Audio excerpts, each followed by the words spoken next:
Hello, everyone. Welcome to the nightmare that is me trying to work the internet.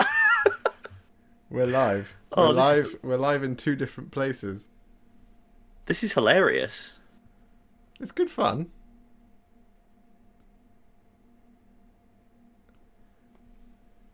It's It good says I'm fun. live.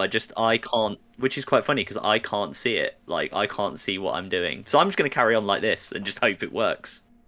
And if it doesn't, it doesn't, and we can look at it again. But we're live. We're live on Hey, we're live. youtube.com/Warhipster, and we're here. Hello, everybody. Hello, Russ Matthews. Hello, Chris. How are you doing? Hello everyone. I'm gonna have yours open on here because then I can see your chat, rather than the disaster that mine is trying to be. Well, at least we got This is somewhere. this is the first time I am live. Yeah, there we go. Look at that. Oh, this is weird. There I you mean, I got no go. one watching me, so that's fine. It'll be all right. It'll be fine. Yeah, we got the tech. We Yeah, got the tech rehearsal. we've got the tech. It's taken about an hour of setup, which is quite funny. Yeah. Good evening, But how is Hunter everyone this fine, SWC. fine evening? I'm very well. Well, you already know that. We've already talked. Um, Yeah, I mean we're going we've to be already been talking. chatting away.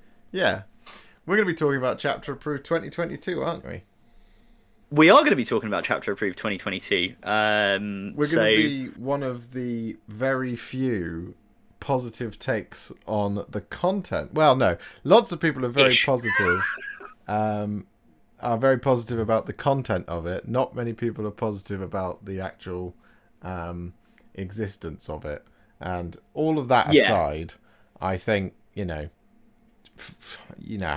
can have your own thoughts and feelings on it. But I think Chapter Approved 2022, whilst it might be a little bit light on content, the content that we have seen and the content that we know now that is coming out is very, very good. yeah, I think that's true. I think that's true. I think it's one of these things where the missions are very good. The changes they've made to the missions are very good. But the thing itself is kind of irritating because it's 22 quid for what could be a PDF in many cases. Sure. But we'll hit on that for sure.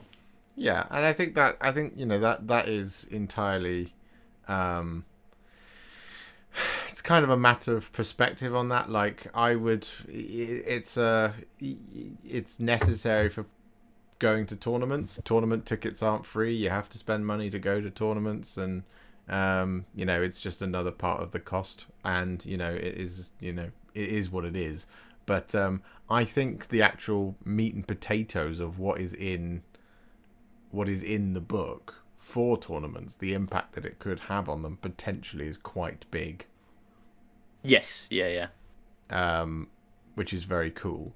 Because we all know I have my feelings about competitive play. Yeah, well, you certainly have your strong opinions. I mean, if there's any comments anybody has, anything anyone in particular would like to know about Chapter Approved, I mean, full disclosure, I don't have the book.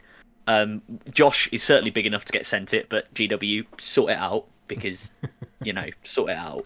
I'm not, but I have views on things. So yeah, if there's anything anyone wants to know or sort of our views on it, do drop a comment in chat. So yeah. Yeah.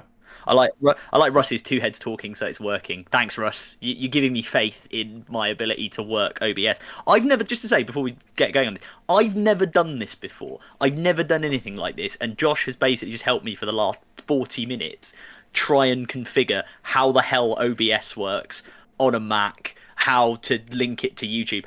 And I am live. Clearly, it's working. I can't see that on YouTube. I can't really see what I'm doing. So if it all just goes wrong at any point, let me know, and I apologise. But please be nice. It is the first time I've ever done live streaming, and it seems like the kind of low effort, high impact, because I get to talk to you guys, content that I would like to do rather than having to just edit everything all the time, like you have to do for regular videos. So hopefully we'll be doing more of this in future, hopefully with some shiny graphics and stuff once I work out how all that works. I think on my version of this, I have my logo. I was going to get Josh's as well. I'll get that in the next one. But anyway, yes, chapter approved 2022. Let's talk about it. So what Josh, what has been your sort of like hot take thus far on what you've seen, all the sort of commentary around chapter approved and the changes they've made?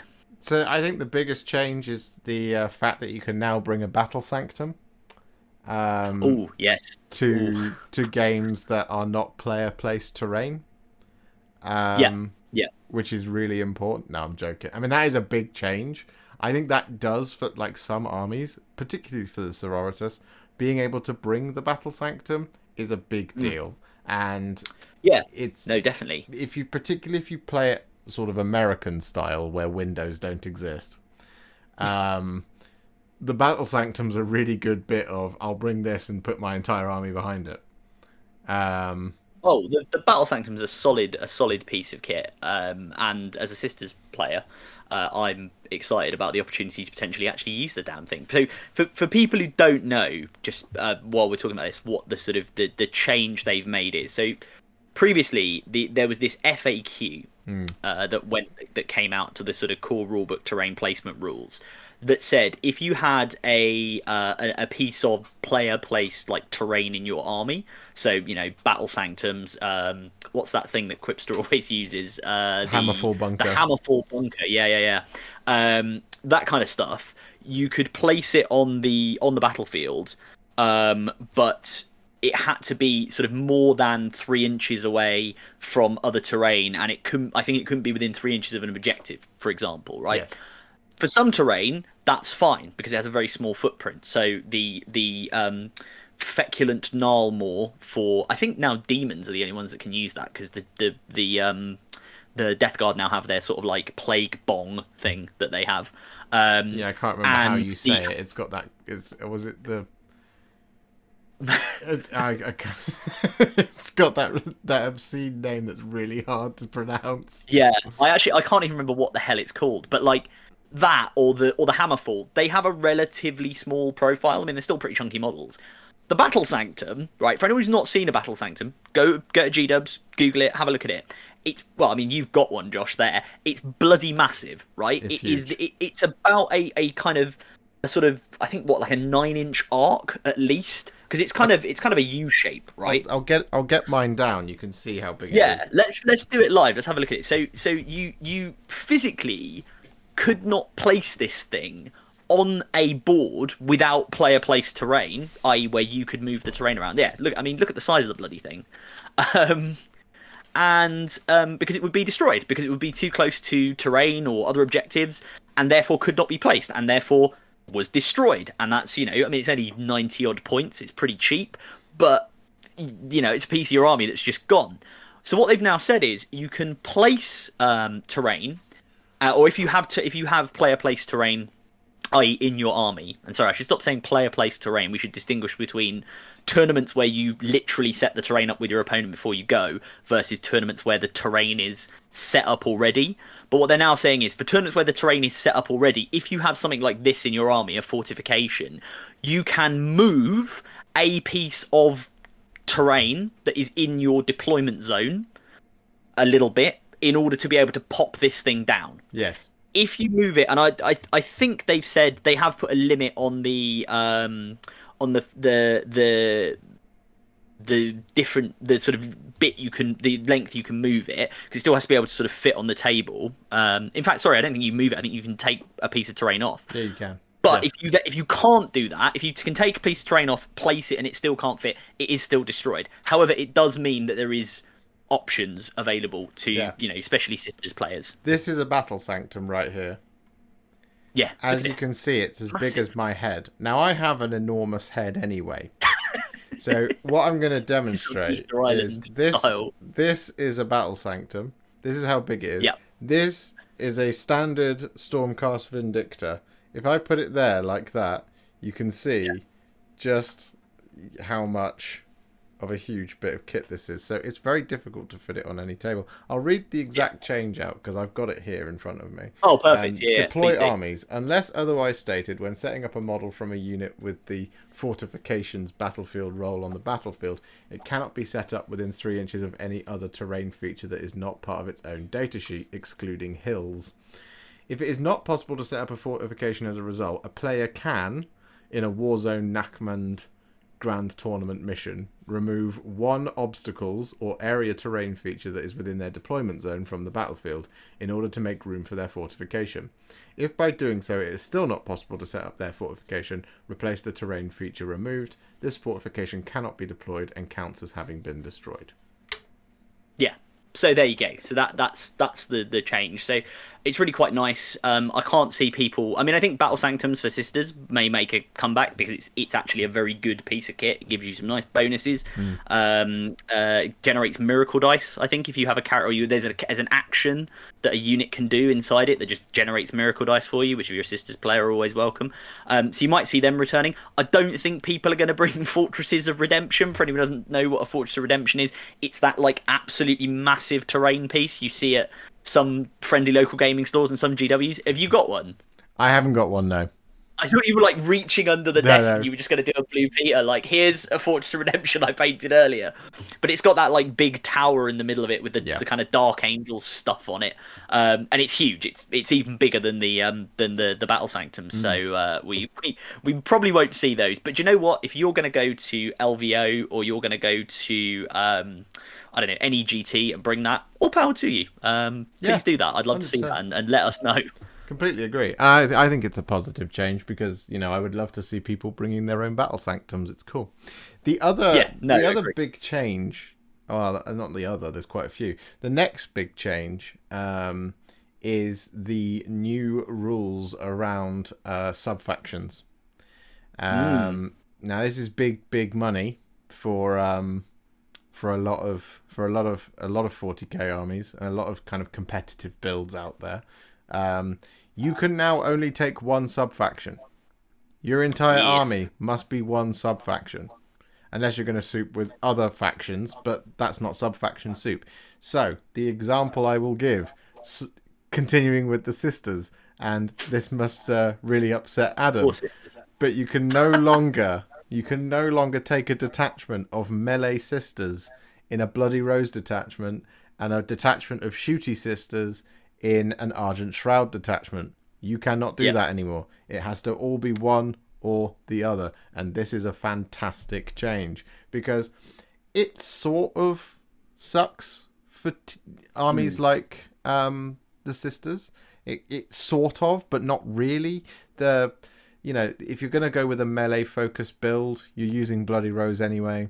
And, you know, your Retributors and stuff aren't as potent in Bloody Rose as they are in Argent Shroud, but they're still good. You know, I think it's a good change. People have been, I think again, this is not a Sisters stream by any means, but I think people have been moving away a little bit from the mixed Bloody Rose Argent Shroud. I think we've seen a lot of like either single Bloody Rose, so some sort of tournament sort of well placing lists have been just Bloody Rose, or the other one is Our Martyred Lady because they got that supplement where you got like there's like a canoness that does an ungodly amount of mortal wounds, which I know Stephen Box from Vanguard Tactics, who very nice guy, and people like VT Jake sort of we know them a little bit, and they do some really cool stuff, and he's been running the Order of Our Martyred Lady at tournaments, certainly before Christmas he was. So I think for that kind of build it's fine, but for the old mixed build, I think the other big one, armies this affects, Thousand Sons, because the multiple cults was a really big, Cult of Time and I think Cult of Duplicity were the two sort of big most popular ones. Grey Knights, because they had multiple brotherhoods, and you would also do use the kind of multiple detachment, multiple brotherhood to bring lots of Dread Knights. Yep. And you can't do that anymore. So I think the maximum that a Grey Knight army is capped out at, and I mean Grey Knight players get annoyed at me, I'm fine with this because Dread Knights are very good, is 4. Which is basically, I think, 3. You can bring 3 of the basic ones and a Grand Master which is the the very powerful one because you can have one per Yeah. brotherhood, i.e. one per detachment. So it's quite a far-reaching change. It's good. It does future-proof as well. Some books, because there are bound to be some horrifying, hideous combinations that you'll be able to do. I'm thinking, something along the lines of bringing all of your battle suits in a Farsight Enclave's army and all of your backfield castle in a Tau detachment. I don't know if you can do that. Well, I mean, you can't now, but I don't know if you could do that anyway. I don't know if they would be allowed to in the book, but battle suits are very good in I just think they are. They're going to be very good in a Farsight Enclave's army. You wouldn't want to have it necessarily that people are bringing a detachment of crisis suits in a Farsight Enclave's group, and then having their hammerheads set at the back with Shadow Sun. You know what I mean?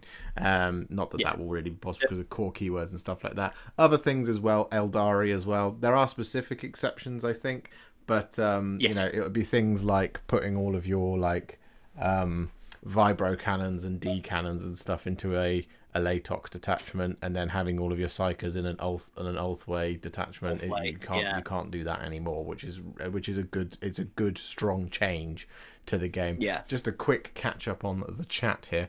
Trevor Chadwick asks, where are we seeing all these changes? All these changes are in Chapter Approved 2022, and the cat is out of the bag. The book is out there. The reviewers have got it. They've shared everything about it. So we're just doing our take on it, as people who don't have the book currently, but looking forward to it and kind of trying to put a positive spin on things, because a lot of people are a bit upset about the cost of the book, and I understand that, but to me that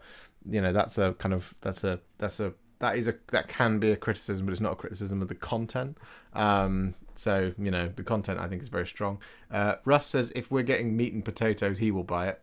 Because we're talking about the meat and potatoes of Chapter Approved, so good man. I'd like some meat and potatoes. I'm quite hungry. I could go for that. Hello 1814. Howdy says howdy. Hello to you. Hello 1814. Lulu Coco says hi. I don't understand why the Tyranids are not nerfed.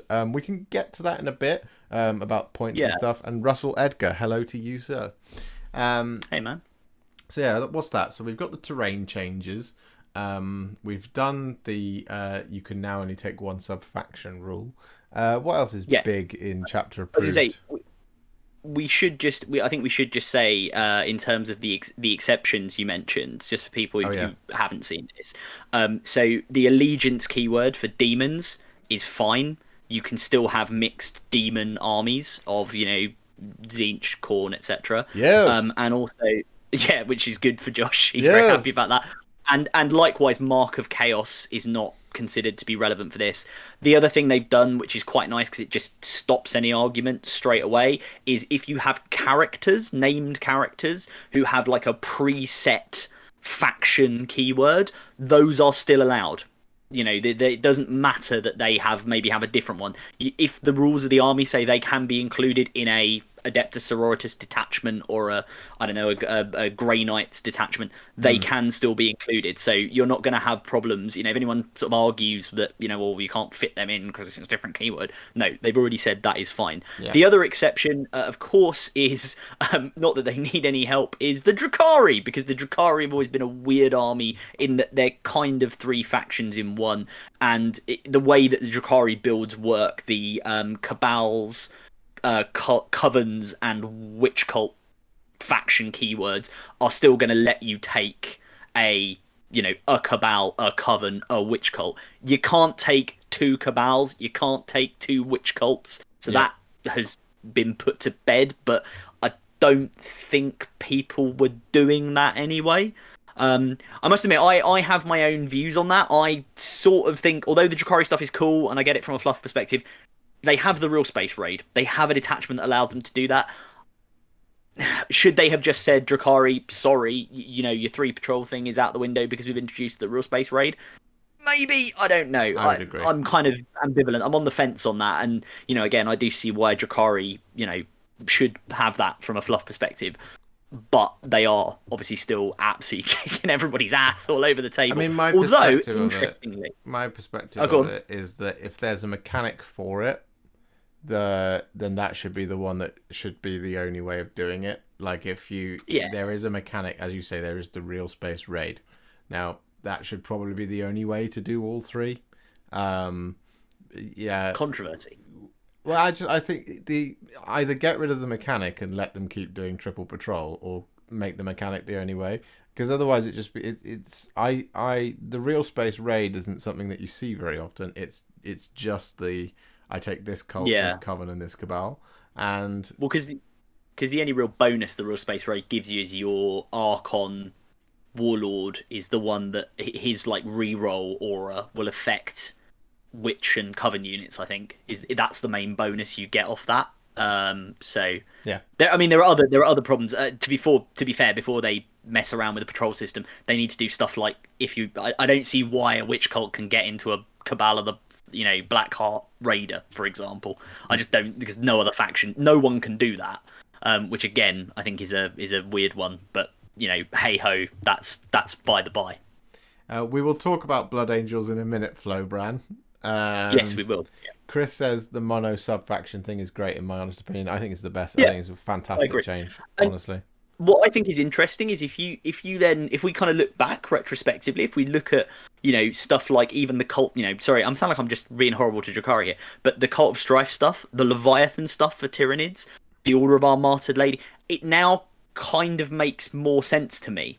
Because it's now saying, again, issues with like day one DLC aside and stuff like that, it's them saying, hey, this particular sub-faction, they're going to get more rules. So maybe now you run them as your battalion, right? Yes. In most... Like, Tyranids are a good example, and we'll talk about Tyranids in more detail, but like this obviously change stops the old classic of the Kronos Kraken, Kraken Gene Stealers and the Swarm Lord yeeting up the board while your Kronos stuff sits at the back and fires, very efficiently in, especially with Hive Guard, into stuff.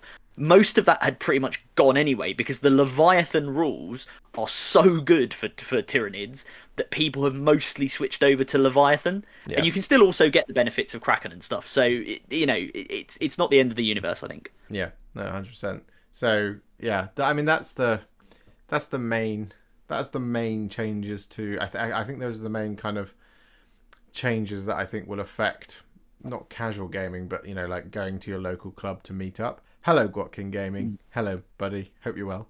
Hey, Rich.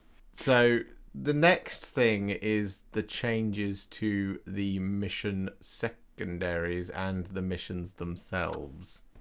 Well, I was going to say, before we do it, just because we're doing it, we are sort of doing it in order. Okay. If I may. Gosh, I've disrupted you. I'm sorry. I was going to say, there are actually some slight tweaks to the pre-game. So we've done the army construction. There are some slight tweaks to the way the kind of pre-game works now. Okay. So for example, your secondary selection, and we'll get onto the changes in secondaries in detail. Yes, sorry. Yeah, I completely that now happens after you do your attacker defender and you choose your deployment zones. So previously you always did that, you always had that, okay, let's pick secondaries, get that done. Right, now we roll off, attacker defender, choose our deployment zones, and then we'll do our, roll off for deploy. Well, sorry, then we'll deploy, then we'll do who goes, roll off for who goes first. That's now gone, so the secondaries come after that. Will that make a massive difference? Maybe. You know your deployment zone now, I guess. I mean, I don't know about you, most tournaments I went to, I mean, maybe it says more about me as a player. Most of the time, even if I won that roll-off, I'd be like, I'm on this side of the board. I'm not moving my entire army. Like, I don't think most people really did change that. And also because if the terrain is laid out fairly, like kind of old London Grand Tournament style layouts. Well, just with the terrain map. Like, most tournaments are doing that now. Where they supply a terrain map and you set the terrain up based on what they have deemed a good terrain setup for that mission will be. So, I mean, the only time I haven't been to a Games Workshop tournament in a while, but I'm going to one in April into the Maelstrom. So if anyone is at Warhammer World, do come and say hi. They probably won't have terrain maps for that. They will just have the set amount that's on the tables. I don't know what that's going to look like, but it's in ultra competitive play. when I'm talking, stuff like LGT, for example, they will have something like a terrain map where choosing the side of the board, it ultimately doesn't matter because it's mirror matched anyway.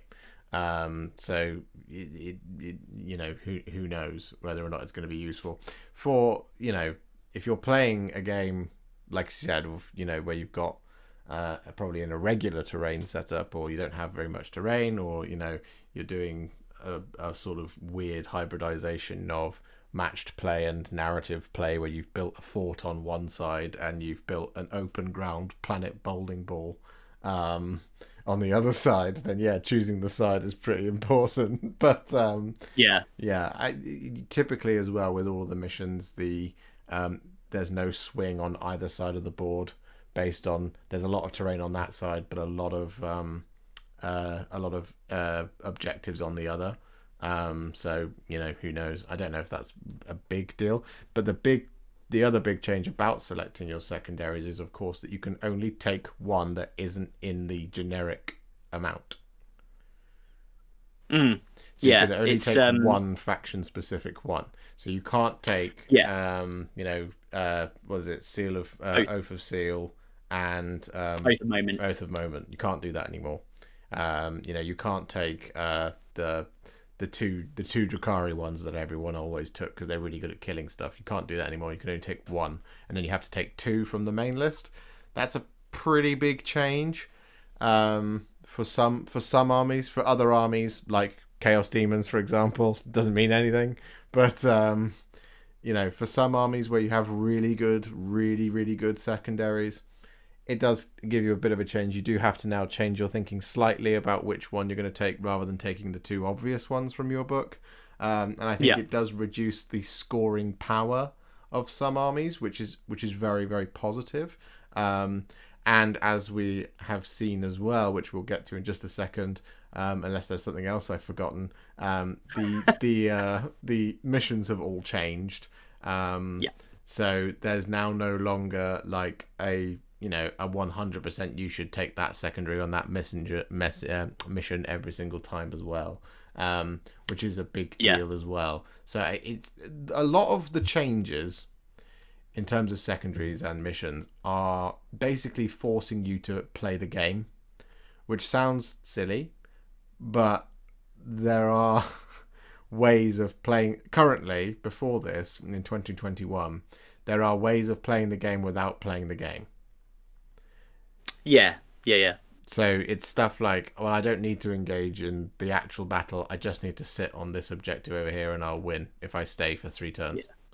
Which you can't do anymore. That's not how the game is played. There is one more thing before we move on to secondaries. I take it my audio is coming through fine. And Rich, sorry, thank you for commenting on the stream on my channel, saying my audio was doubled up. Let me know if it's working fine now, because it should be okay. But what I was going to say, just on the one more thing, is conceding. The rules around you concede have changed, in terms of like game setup and how the game works. So previously, the way it tended to work, and what you'll often see at tournaments, is people, and Josh, I know you're familiar with this, the talking it out concept, right? Where you get some. And sometimes it's fine. I've had situations where I've been, I had a really good game, I should say, against a Grey Knights player at the Goonhammer Open, where I just got mashed. It was a really bad deployment for me. I was just by the end of turn 2, most of my stuff was dead.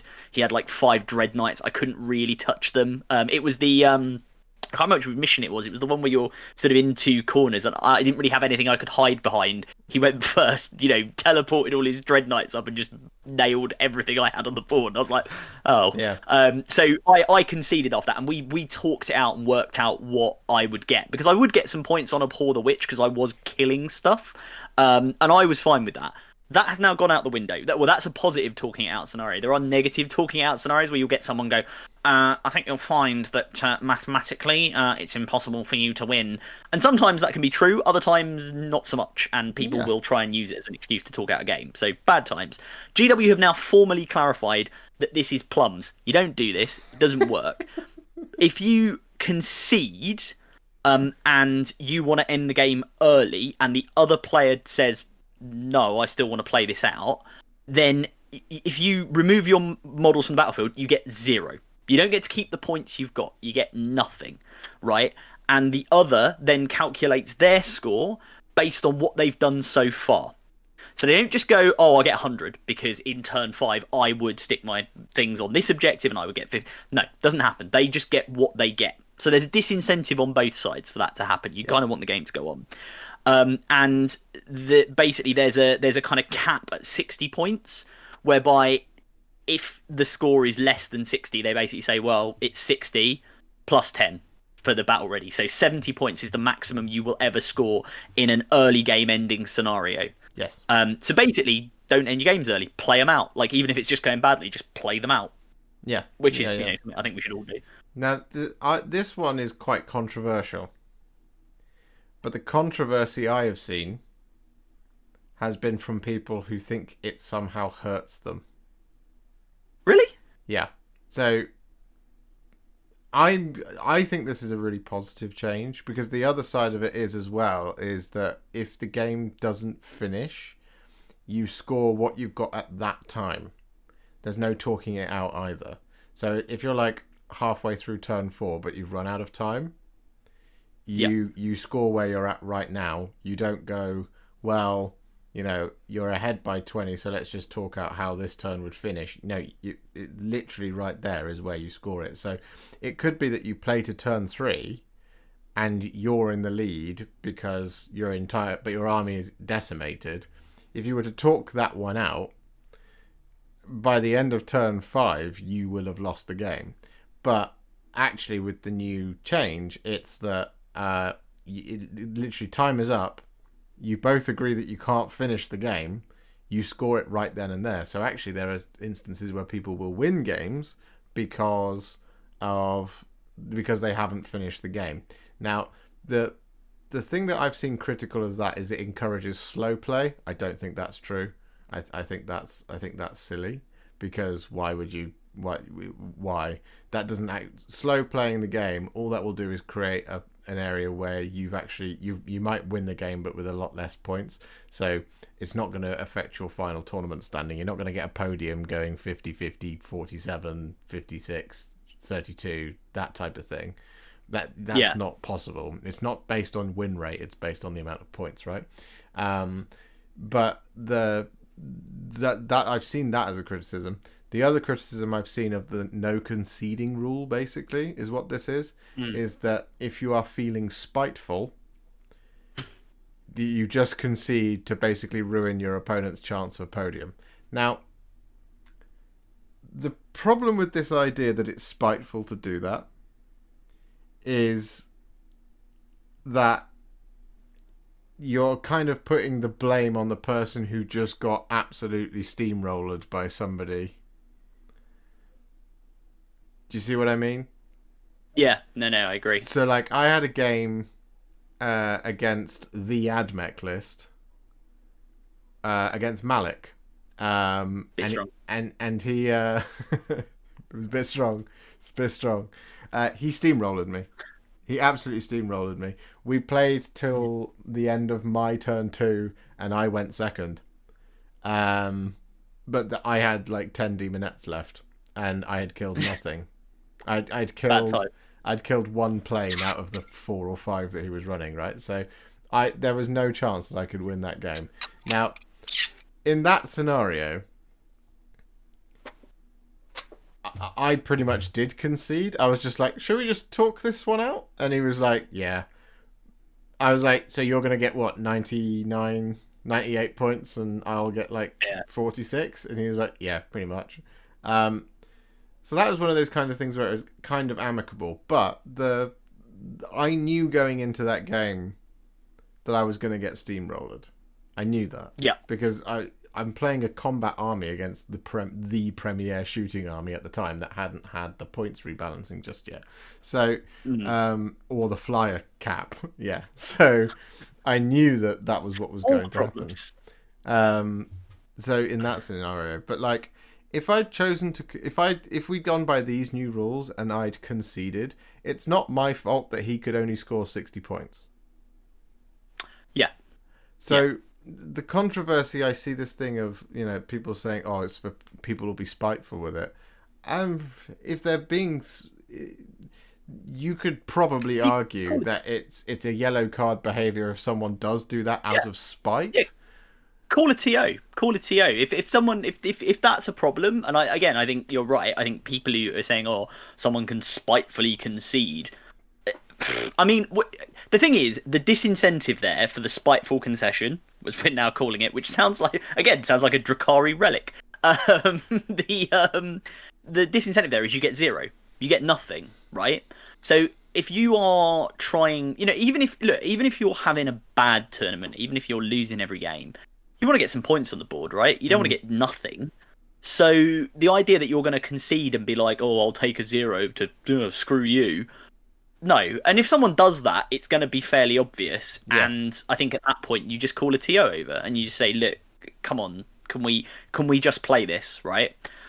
To be fair, I also think the changes we'll also discuss about secondaries and the way the army construction works, the stuff we already talked about, is going to change the game a little bit. So hopefully, yeah, fingers crossed. I mean, don't hold me to this. Rich has we won't get steamrolling. Yeah, Rich has pointed out there in the chat saying the no talking out is great. The concede equals 70 points can be used maliciously to stop your opponent maxing out their score, potentially costing them a podium. Which, okay, yeah, I kind of get. Like we said, we were just talking about it. And he says these days chess clocks fix slow play. I'm not a fan of the chess clock, as we all know, and we won't go into too much detail about that as to why.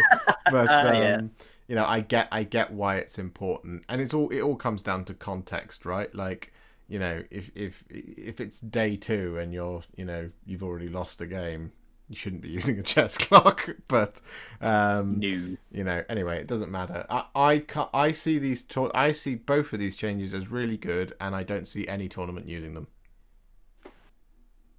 You don't think you don't think tournaments will use them? No, I don't think they will. I don't think any of the. I think all the Warhammer World ones will, and that'll be interesting to see how it goes. But I don't think LGT, ITC, any of it. I don't think they're going to use it because of that possibility. Yeah, I think it'll be interesting. I think we'll have to see how things go. But I mean, given that this is the rule set, I sort of think there'll be.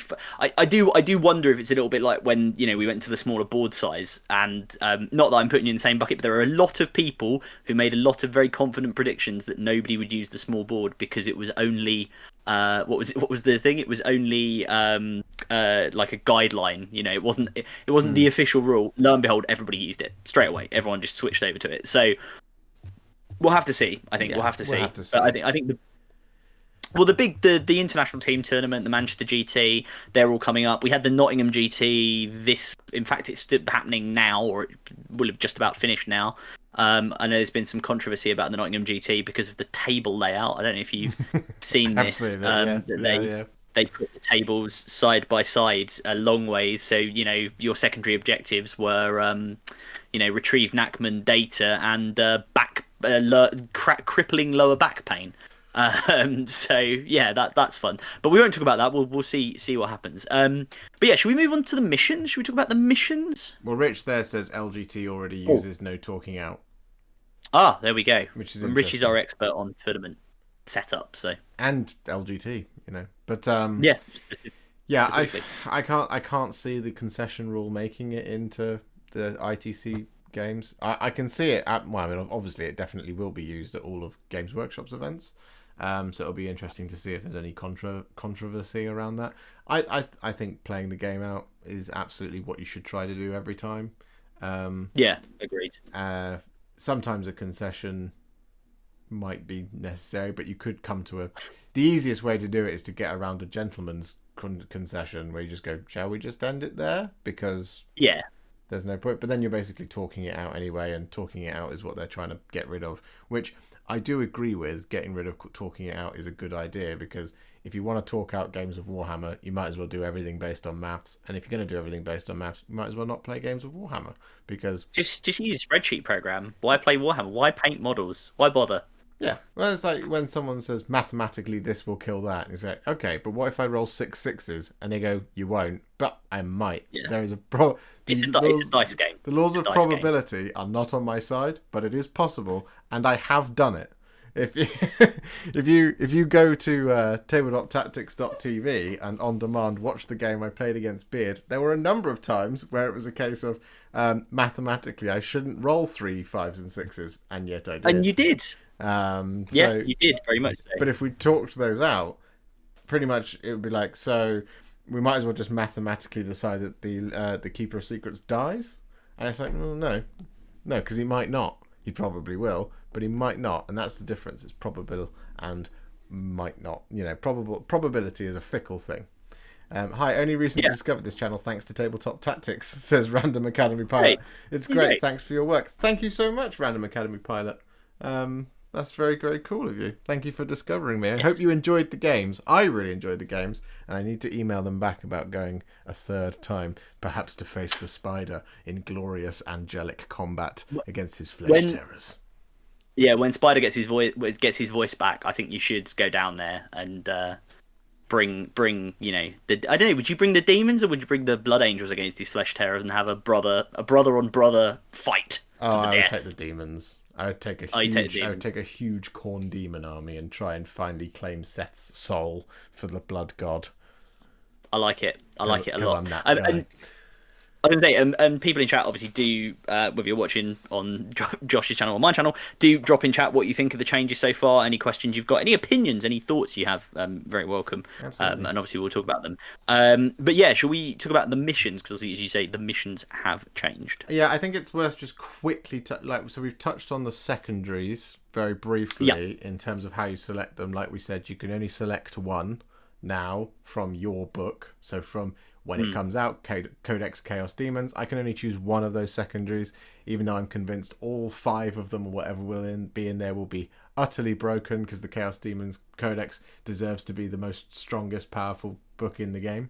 Everyone knows it. You're not biased. You're not biased on this at all. No, it's law-based reasons. I've told you my theory, haven't I, about how you improve Chaos Demons and make them feel like they're on the fluff. Yeah, you have, and I think you should tell the audience because it's ludicrous, and I love it. Well, I think Be'lakor's Locust, it's -1 to hit them outside of 12 inches, and there's no re-rolls available against ranged weapons. I think you make that a standard core built-in thing for demons, because every single thing in the fluff tells us that shooting demons is not very effective. Stabbing them, however, very effective. Stabbing them is very effective. They always talk about how you have to use the old ways to destroy this foe, and it's like, yeah, cool, let's do that. So let us know. Do you think demons should all have Be'lakor's aura built in? I think demons should also all have 3+ invulnerable saves and all be strength 50. But that's my point. Illegal. Can't be having that. And I think they should all cost 3 points a model. That's not the point. Anyway, even a bloodthirster, especially a bloodthirster. They should actually be free. You should be allowed to take as many bloodthirsters as you want. In fact, you should get rid of the rule of 3 for demons as well.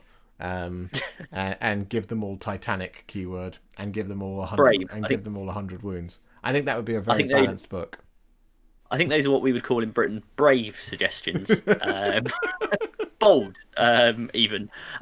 So you say we've touched on the secondaries. I think it's worth saying the primary objective scoring has changed a little bit for the new missions. So you now have this kind of your 5, 10, 15. So you take and hold, or Dominion if it's hold 1, hold 2, or hold 2, hold 3. Yeah. Used to be 5, 10, 15. It's now 4, 8, 12. Mm-hmm. So that's changed. And where we said they've got rid of the mission secondary, that's because the mission secondary has become a mission primary almost. Yes.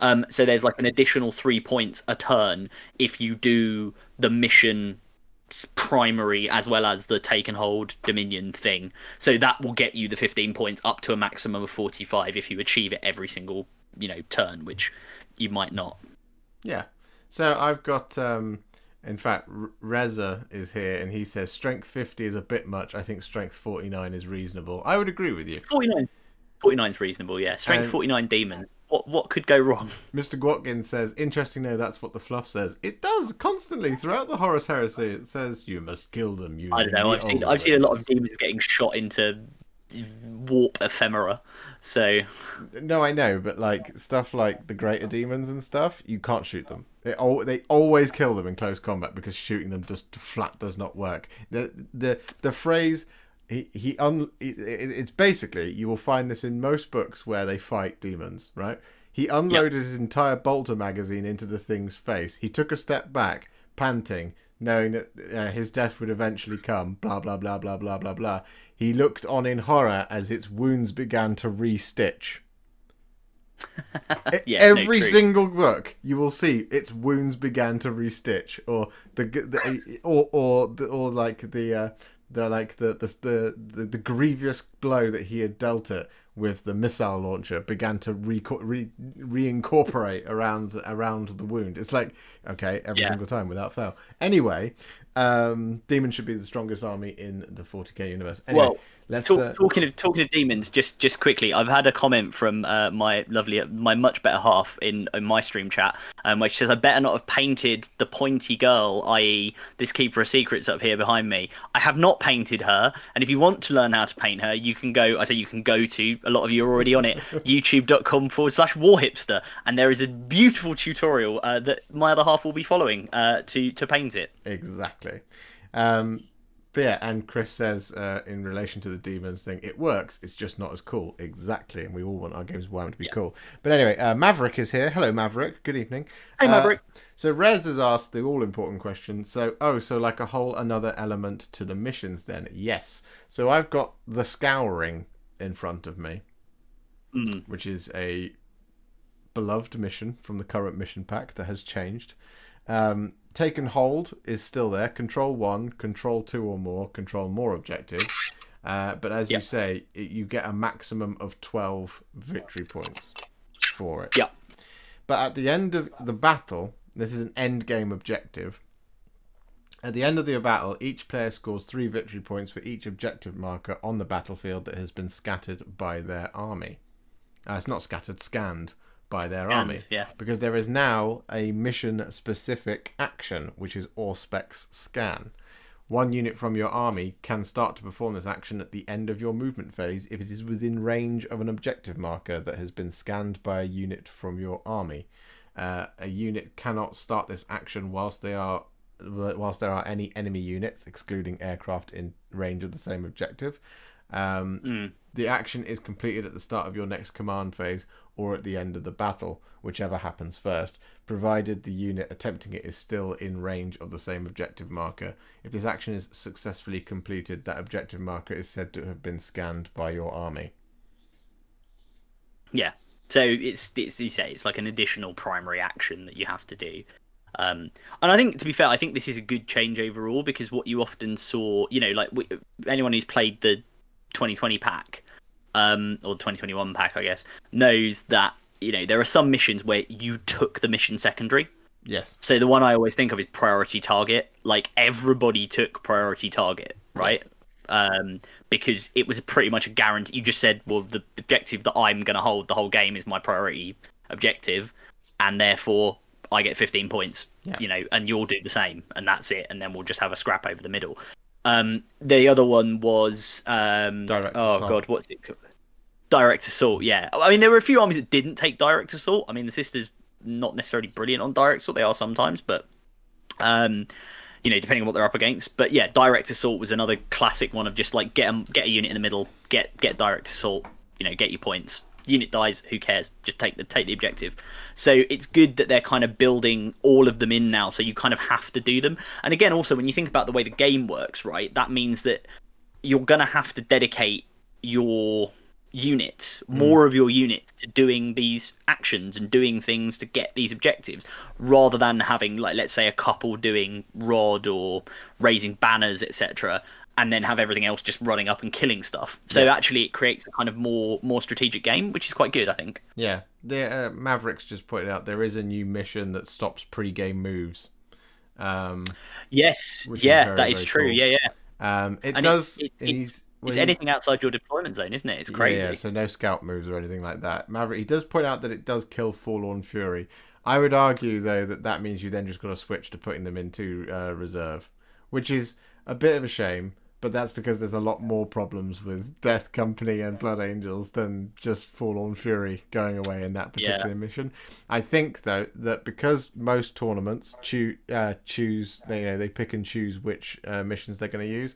I don't think that one's going to appear in many tournaments because there are a myriad of reasons why not for a lot of armies, like the scout moves, stuff like Forlorn Fury, infiltrate, all that kind of stuff. Not that many people are using infiltrators at the moment, but I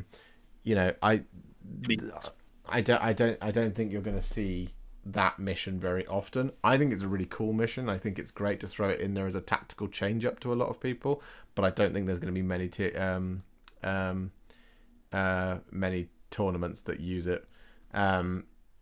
Rich is pointing out what's interesting to me is that there's no objective layouts with 3 on each side, which means less auto 15 on banners. Yeah, agrees.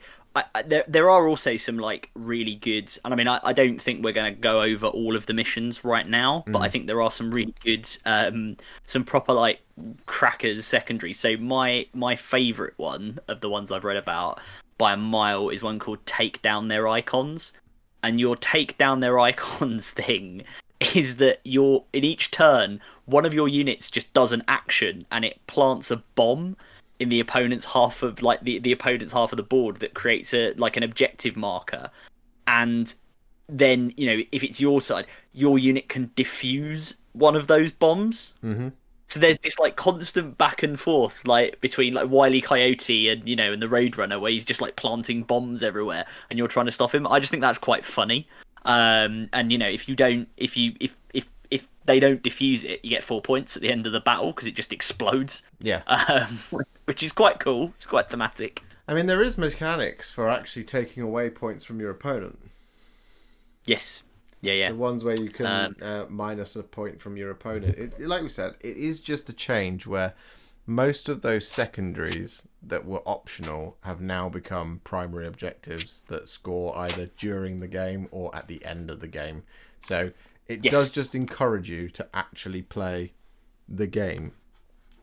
Yes, which is great. And, I was just getting my copy of this because it's actually got. I was checking if it had the new mission primary stuff in it, but it doesn't. It just has the mission secondaries. Yeah, I'd say, and there's a couple of changes to the mission secondaries as well that you can take, which we won't go into all of them, but again, they are keyed towards getting you to engage with the game. So there's no more like being able to send two. Well, you mean you can still try it, but you can't like take a pair of Crusaders, for example, to just sit and do retrieve Octarius data. You now have to roll a dice. So and you have to roll equal to or under the amount of models that are attempting it to be able to actually secure that objective. So if you're sending a unit of 2 people to try and do it, you have to rely on the fact that you're going to roll a 1 or a 2 to score the points. Well, and they've made that change more widely. So engage on all fronts now has to be a unit of 3+, or a monster or vehicle.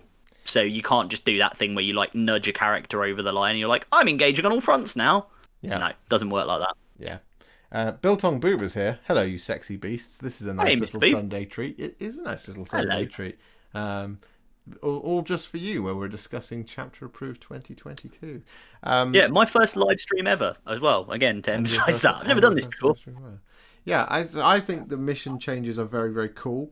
I think for people actually, like if Reza, if you're still here, I think the new mission changes absolutely speak to people like you, because you've got a very tactical mind. You very much like to sit and analyze the mission and figure out how you're going to fit to it. All the stuff that you like to do with like League of Legends and stuff like that, planning out what you're going to do and all this kind of thing. I think the new mission packs are very good for people like yourself. They're very good for me as well, because I look at them and go, oh, okay, I now have to play this game slightly differently. It's not like I'm playing demons, right? I have to engage in the game. I can't sit back and hold ground because I can't shoot my opponents. I have to come out and kill people. You have to come and fight them. Yeah, and it's funny. My main armies are Blood Angels, which frequently is just a pure melee army. Not that I've played with them much over the last year. Demons, which is a pure melee army. The other army I've got a significant amount of is Space Wolves, which is a pure melee army, and Custodes as well, which is a mostly melee army as well. So it's very, very cool. Maverick says battalions will become meta as you 5-man troops to achieve Rod. Yeah. Yeah. Well, I would argue that like retrieve Nachman data as it is now, because all of that, there is so much data that has been retrieved. Yeah, we've got all the Octarius data. Yeah, everything about it. They're done with Octarius data. There's nothing left to learn. There's nothing left to learn about Octarius. We're now retrieving Nachman data, and the Nachman data is a little bit harder to do.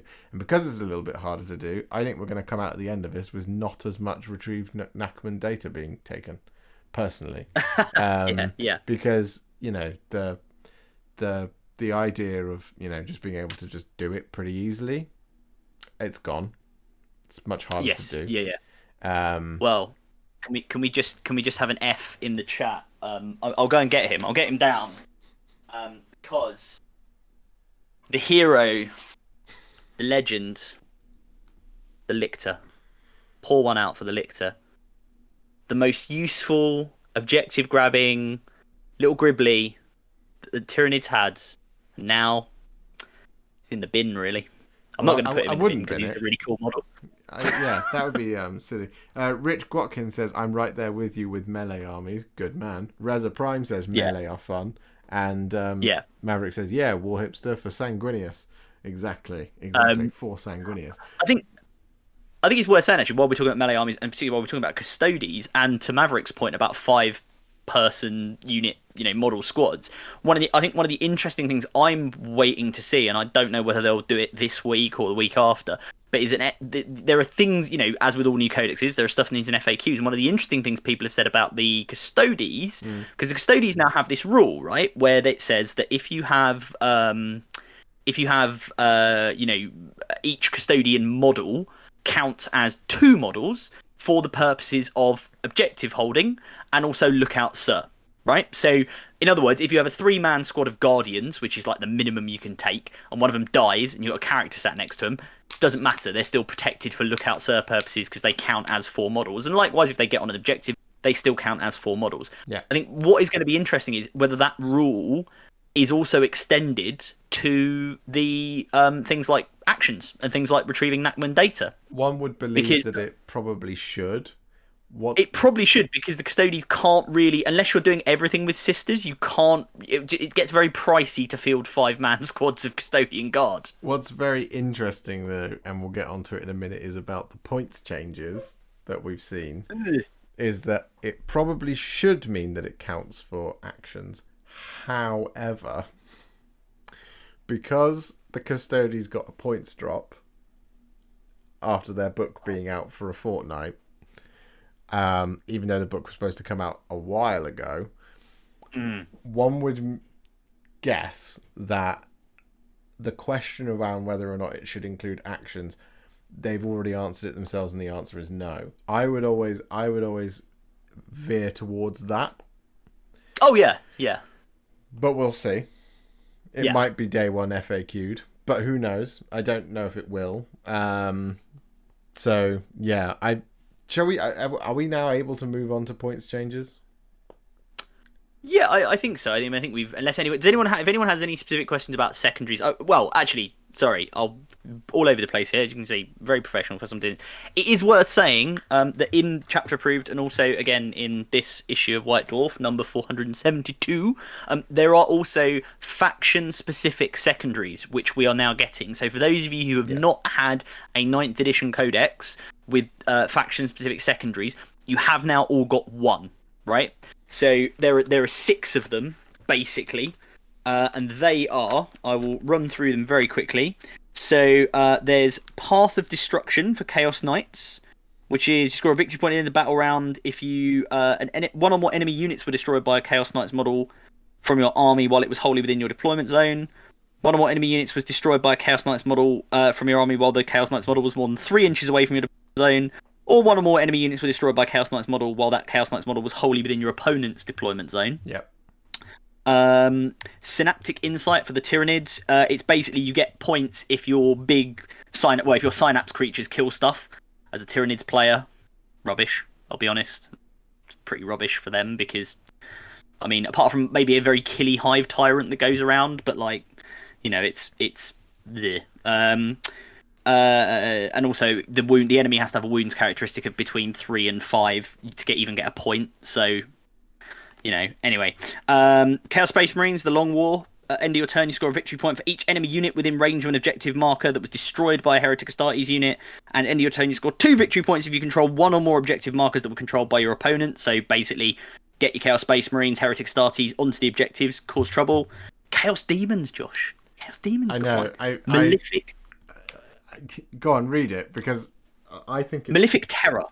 Yeah, go on. Each time an enemy model flees the battlefield, 1 victory point. Ooh. Each time an enemy unit is destroyed by an attack made by a Chaos Demons unit from your army, before removing the last model from the battleship, from the battleship? What am I talking about? From the battlefield, roll 2d6. If the result equals or exceeds the current leadership characteristic of the enemy model, score 1 victory point. You cannot score more than 4 victory points from this secondary objective per turn. Leadership. What do we think? Rubbish? No, I think it's really thematic. It really pays into the terror of facing Chaos Demons. The problem is that when you play against certain armies, it's completely useless. So, playing against Deathwing, for example, you're not going to make anything run away. Playing against Adeptus Custodes, you're not going to make anything. It's going to be very hard to make stuff run away. Like, there's ways, obviously, because leadership is one of those very few characteristics that you can modify more than one. It's not capped. So, like, in my army that I currently run, I can get units within 6 inches of a certain model, Bellicor, down to -3 leadership, and I can get them to -1 to their combat attrition tests as well, that's pretty tasty. Which is very good, very, very good. When you're playing against something like Space Marines, you kill 3 of them, -3 to that. It's quite easy to make Space Marines run away, particularly they don't get affected by combat attrition modifiers. Anyway, doesn't matter because they shall know no rules. Which means they do actually know rules now. They never used to in 7th edition, but now they know rules. Against certain armies, it's very, very good.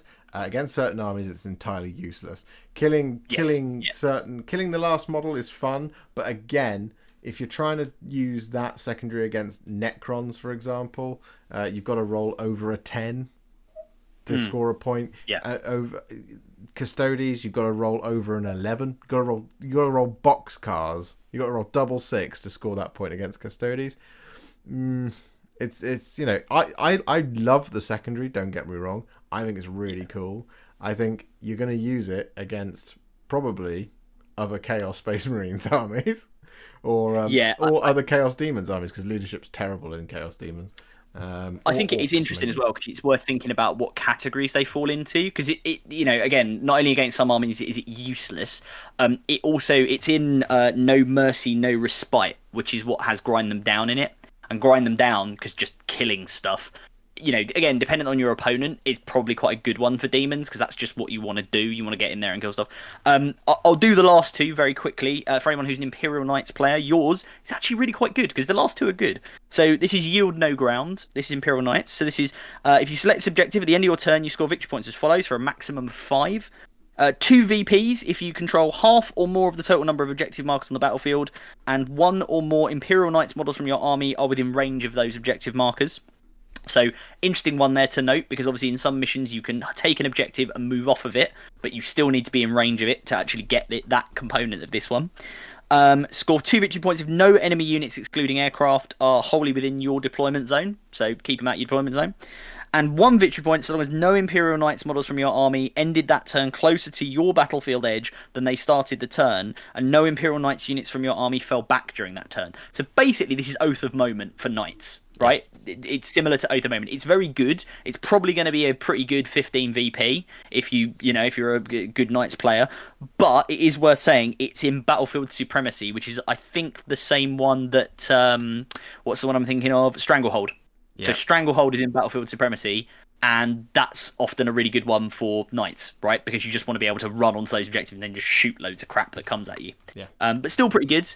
And the final one, which is the Astra Militarum. So for all you Cadian fanboys, Mr. Boob, out he's there, right and here. fangirls. Mr. Boob. Sorry, Mr. Boob. Mr. He's right Boob. here. Mr. Boob. Are you ready? Any guard stuff, mate? There we go. We're going for it. So for the Emperor, very thematic.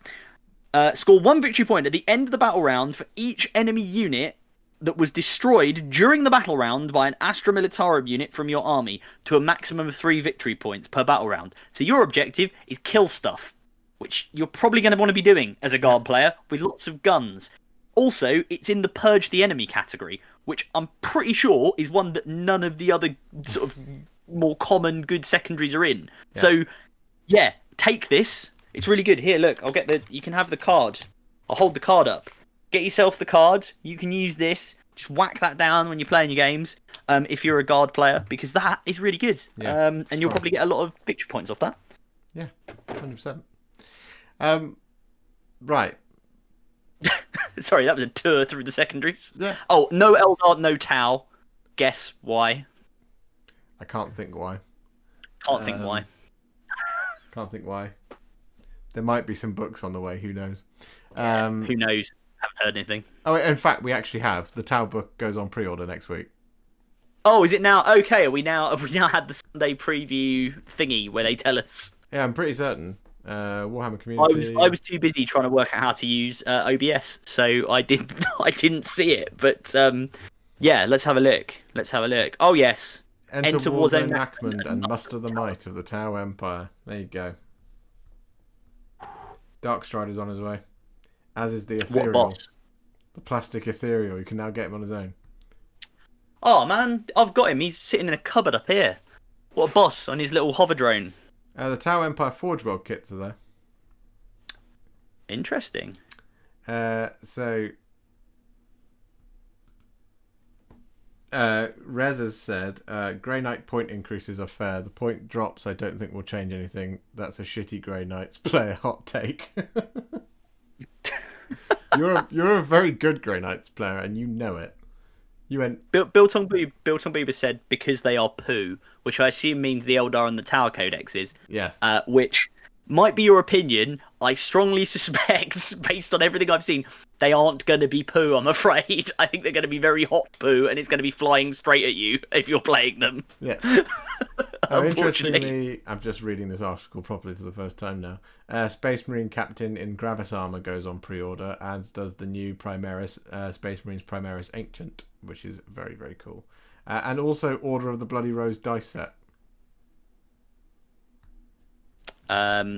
Yes, yeah, no, or Bloody Rose. There you go, Sisters players. Get yourself some Bloody Rose dice. Again, okay. Maybe it's also worth saying as well, while we're just doing this quick diversion onto the preview, that of course in the Warzone Nachmund, which is I think is what we're calling it now in the kind of dodgy Arnold Schwarzenegger voice, Vigilus Alone book. That is the latest version of, we've had Warzone Octarius and Caradon and stuff like that. This has a Bloody Rose Army of Renown in it. Yeah. Or supplement, yeah, not Army of Renown. So, yeah, Bloody Rose getting some nice bonuses. And as someone who played Bloody Rose with my sisters, I'm interested. Let's put it that way. Hello, Underdog Painting. To answer your question, Rich Gwatkin, did Harlequins receive a secondary? No. Not. Who? No clowns. We, Again. Who knows why? Who knows why? Who knows? Who knows why? They didn't receive one. Who knows? They're being legends. Sorry, guys. Harlequins are moving into legends. Oh, that's a hot take. Spicy. But yeah, so let's just quickly touch on the points.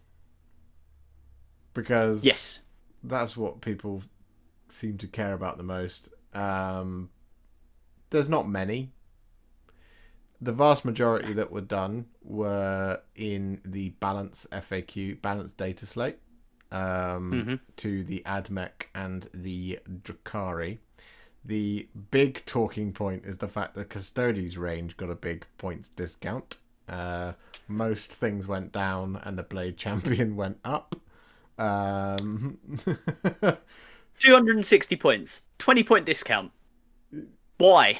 I mean, I'm not unhappy, but why? On who? This guy, Telemon, went down 20 points. Oh, yeah. Well, because people weren't running the Telemon, clearly. Yes, he's rubbish. He's T8. rubbish. 4 up, 2 up, 4 up, 6 up, feel no pain. He's very good. Let's step away from it. Like I said, there's about 100 points changes across the range. Forge World stuff, I think on the whole got cheaper apart from Volkite Contemptor Dreadnoughts. And the Contemptor Dreadnought didn't really get expensive. It's the gun itself went up by 10 points per gun. So it's a 20-point increase on your Volkite Contemptor. There's a number of changes in the Death Guard that are quite interesting. Weird. I don't understand those at all. That's one of the ones where I was a bit like, wait, what? So Plague Burst Crawlers went down by 15 points in the general realm of vehicles getting cheaper. The Foul Blightspawn, who's really very good, went up 15 points. Again, kind of okay because cancelled out by the Plague Burst Crawler drop, and you'll normally see them together in the list, so it doesn't really matter. Plague, what they called? Poxwalkers went up by 2 points, I think. Yeah. Oh no, 1 point. They went up point, 6 points. And Plague Marines came down slightly. And Blight Lords went up. And Blight Lords are now 5 points less expensive than an Alarus Custodian. Yes, because an Alarus I leave Custodian... it to ponder whether that's, for 5 points, is an Alarus Custodian not infinitely better than Blight Lord in so many ways? Who knows? Yeah, who knows? But yes. Figure it out. It's an interesting one. Now we promised that we'd talk about Blood Angels. Yes. We also talk about Tyranids as well. And we will talk about Tyranids. We'll talk briefly about Blood Angels. Just say agree with Richard in the chat, by the way. Death Guard changes made sense, between 6 and 12 months ago. Now they just look kind of out of place, but hey ho, that's publishing time for you. Yeah. Blood Angels. Blood Angels. Death Company went down by 2 points per model, which is good. Yeah. It's not great. Because you're not really running Death Company quite as effectively as you used to when they, for some reason, went from being... I just don't understand it. Why they this is like... So, for people who've not seen Josh and I talk about this before, or heard Josh and I talk about this, so we talk about it quite a lot. Whenever we say the words 10 models only for Death Company to Josh gets very agitated by it because, and he's right, I kind of agree, they went from 15 to 10. Yeah, you used to be able to take them as a maximum unit of 15. Now you can only take them as a maximum unit of 5 to 10. And I don't understand why that was done when Scutarii went up to 20. I don't quite understand why that was the thing. And then proceeded to be bullshit for about 6 months. Yeah, I don't quite get it, but who knows? Blood Angels are in a funny place because Space Marines as a whole aren't doing very well. And Blood Angels are a melee-focused Space Marine army. Yes. So they're going to do even worse because if you're trying to take Blood Angels to the top table, you're trying to play a melee-focused Space Marine army against Drukhari, for example, or Admech, which have an obnoxious amount of shooting. And they have an obnoxiously good melee. A number of the toys for Blood Angels came out of the book. So stuff like Upon Wings of Fire changed and things like that to, I think it's Upon Wings of Fire changed from, pick something up and put it down 9 inches away from everyone else. It became pick something up, and then next turn you can put it down 9 inches away from everything else. Which is Angel's Wing went as well. That's the other one. Angel's Wing went. Angel's Wing's a funny one because, you know, with the loss of Overwatch as just a ability everyone have, the Angel's Wing is less important. It's the reroll charges that people miss, and you can still get quite a few reroll charges into a Blood Angels army, but ultimately the best option in Blood Angels is Sanguinary Guard, or to basically run it as a shooting army, and then you're not really using Space Marines to their best ability, which is a bit of a shame. There's still a lot of stuff you can do with Blood Angels. It's just entirely matchup dependent, and as soon as you come up against a really strong shooting army like Blood Angels versus Tau, I think it's going to be a bloodbath, and it never should. It was always a kind of thing with my Blood Angels. Whenever I fought Tau, it was like I was really, really excited for it, because if I made it through the Overwatch, which I frequently did with the Angel's Wing, I would be able to do some serious work. But now I just don't see how it's gonna work. I was gonna say the indications do seem to be that Overwatch in the Tau Codex, and this is all rumor and, you know, superstition and all that good jazz, I should say. But the rumors are, and not that this will help the Blood Angels particularly, but just because like Tau Overwatch was always one of those things where it was like, especially if you were a melee army, you were like, not only do I have to survive all the shooting, it's just when I then get to you, you're just going to shoot me anyway. That has been, at least as far as I'm aware, and the rumours say, it has been toned back from what it used to be. They are still very good at shooting, and they can still do stuff.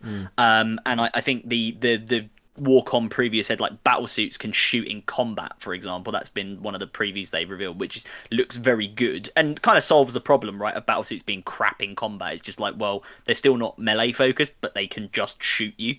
So, you know, it is what it is. But I'd rather have that, and at least then you have the chance. And, you know, it's not just Blood Angels, it's Space Wolves, it's World Eaters, you know, Demons, Tyranids even to some extent, right? Tyrannid melee builds. If we keep it to Space Marines, White Scars are very Black good. Templars?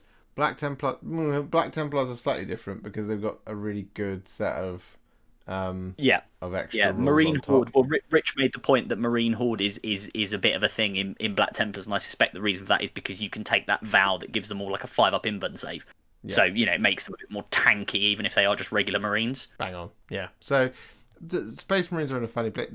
Any points changes at this point, Space Marines aren't really going to fix them.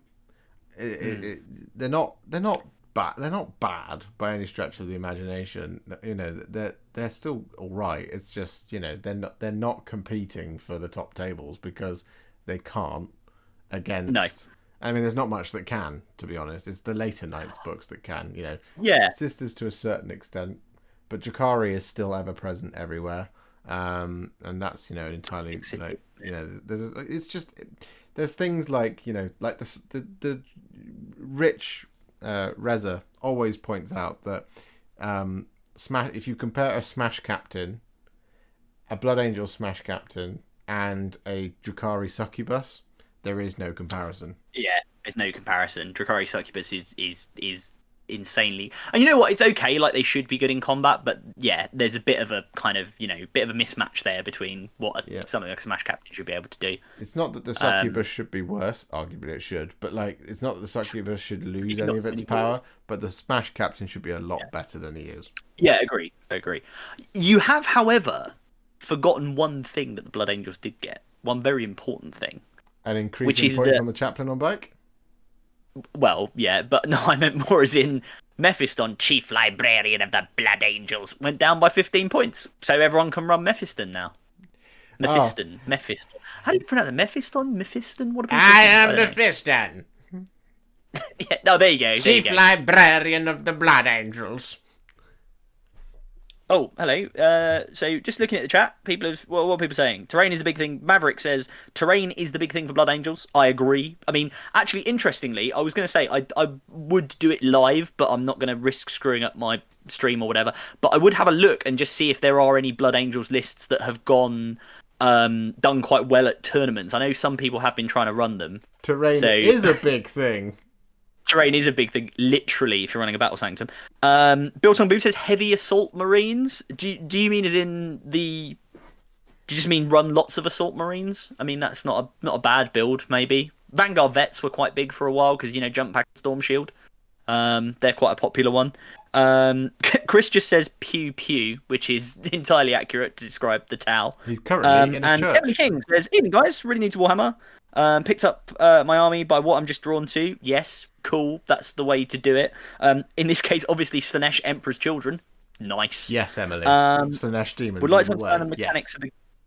Yeah, exactly. Good choice. Would like to understand the mechanics of the game. Best place to start. Ooh, interesting one. So I've got just moving off the changes for a second. We will go back to them. Interestingly, a friend of mine in Canada, who I was over there at Christmas with my other half, is learning the game as well. And we actually started off. He's building an orc army, and what we actually did is, if you can get hold of it, the sort of like recruit guide, it's called. It's a book that comes in the I think in all of the starter sets now. And it actually has 4 or 5 missions that you play through that teach you, the very basics of the movement phase, shooting. Like, it takes you through those without stratagems, without, command points or any of that guff that sits on top, right?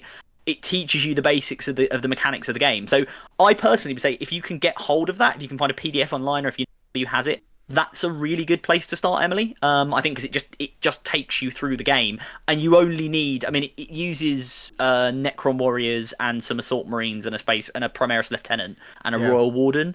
So because that's in the starter set. If you don't have that, I think you can just substitute those for other models as long as you've got the data sheets. Even if you just pick up the recruit edition,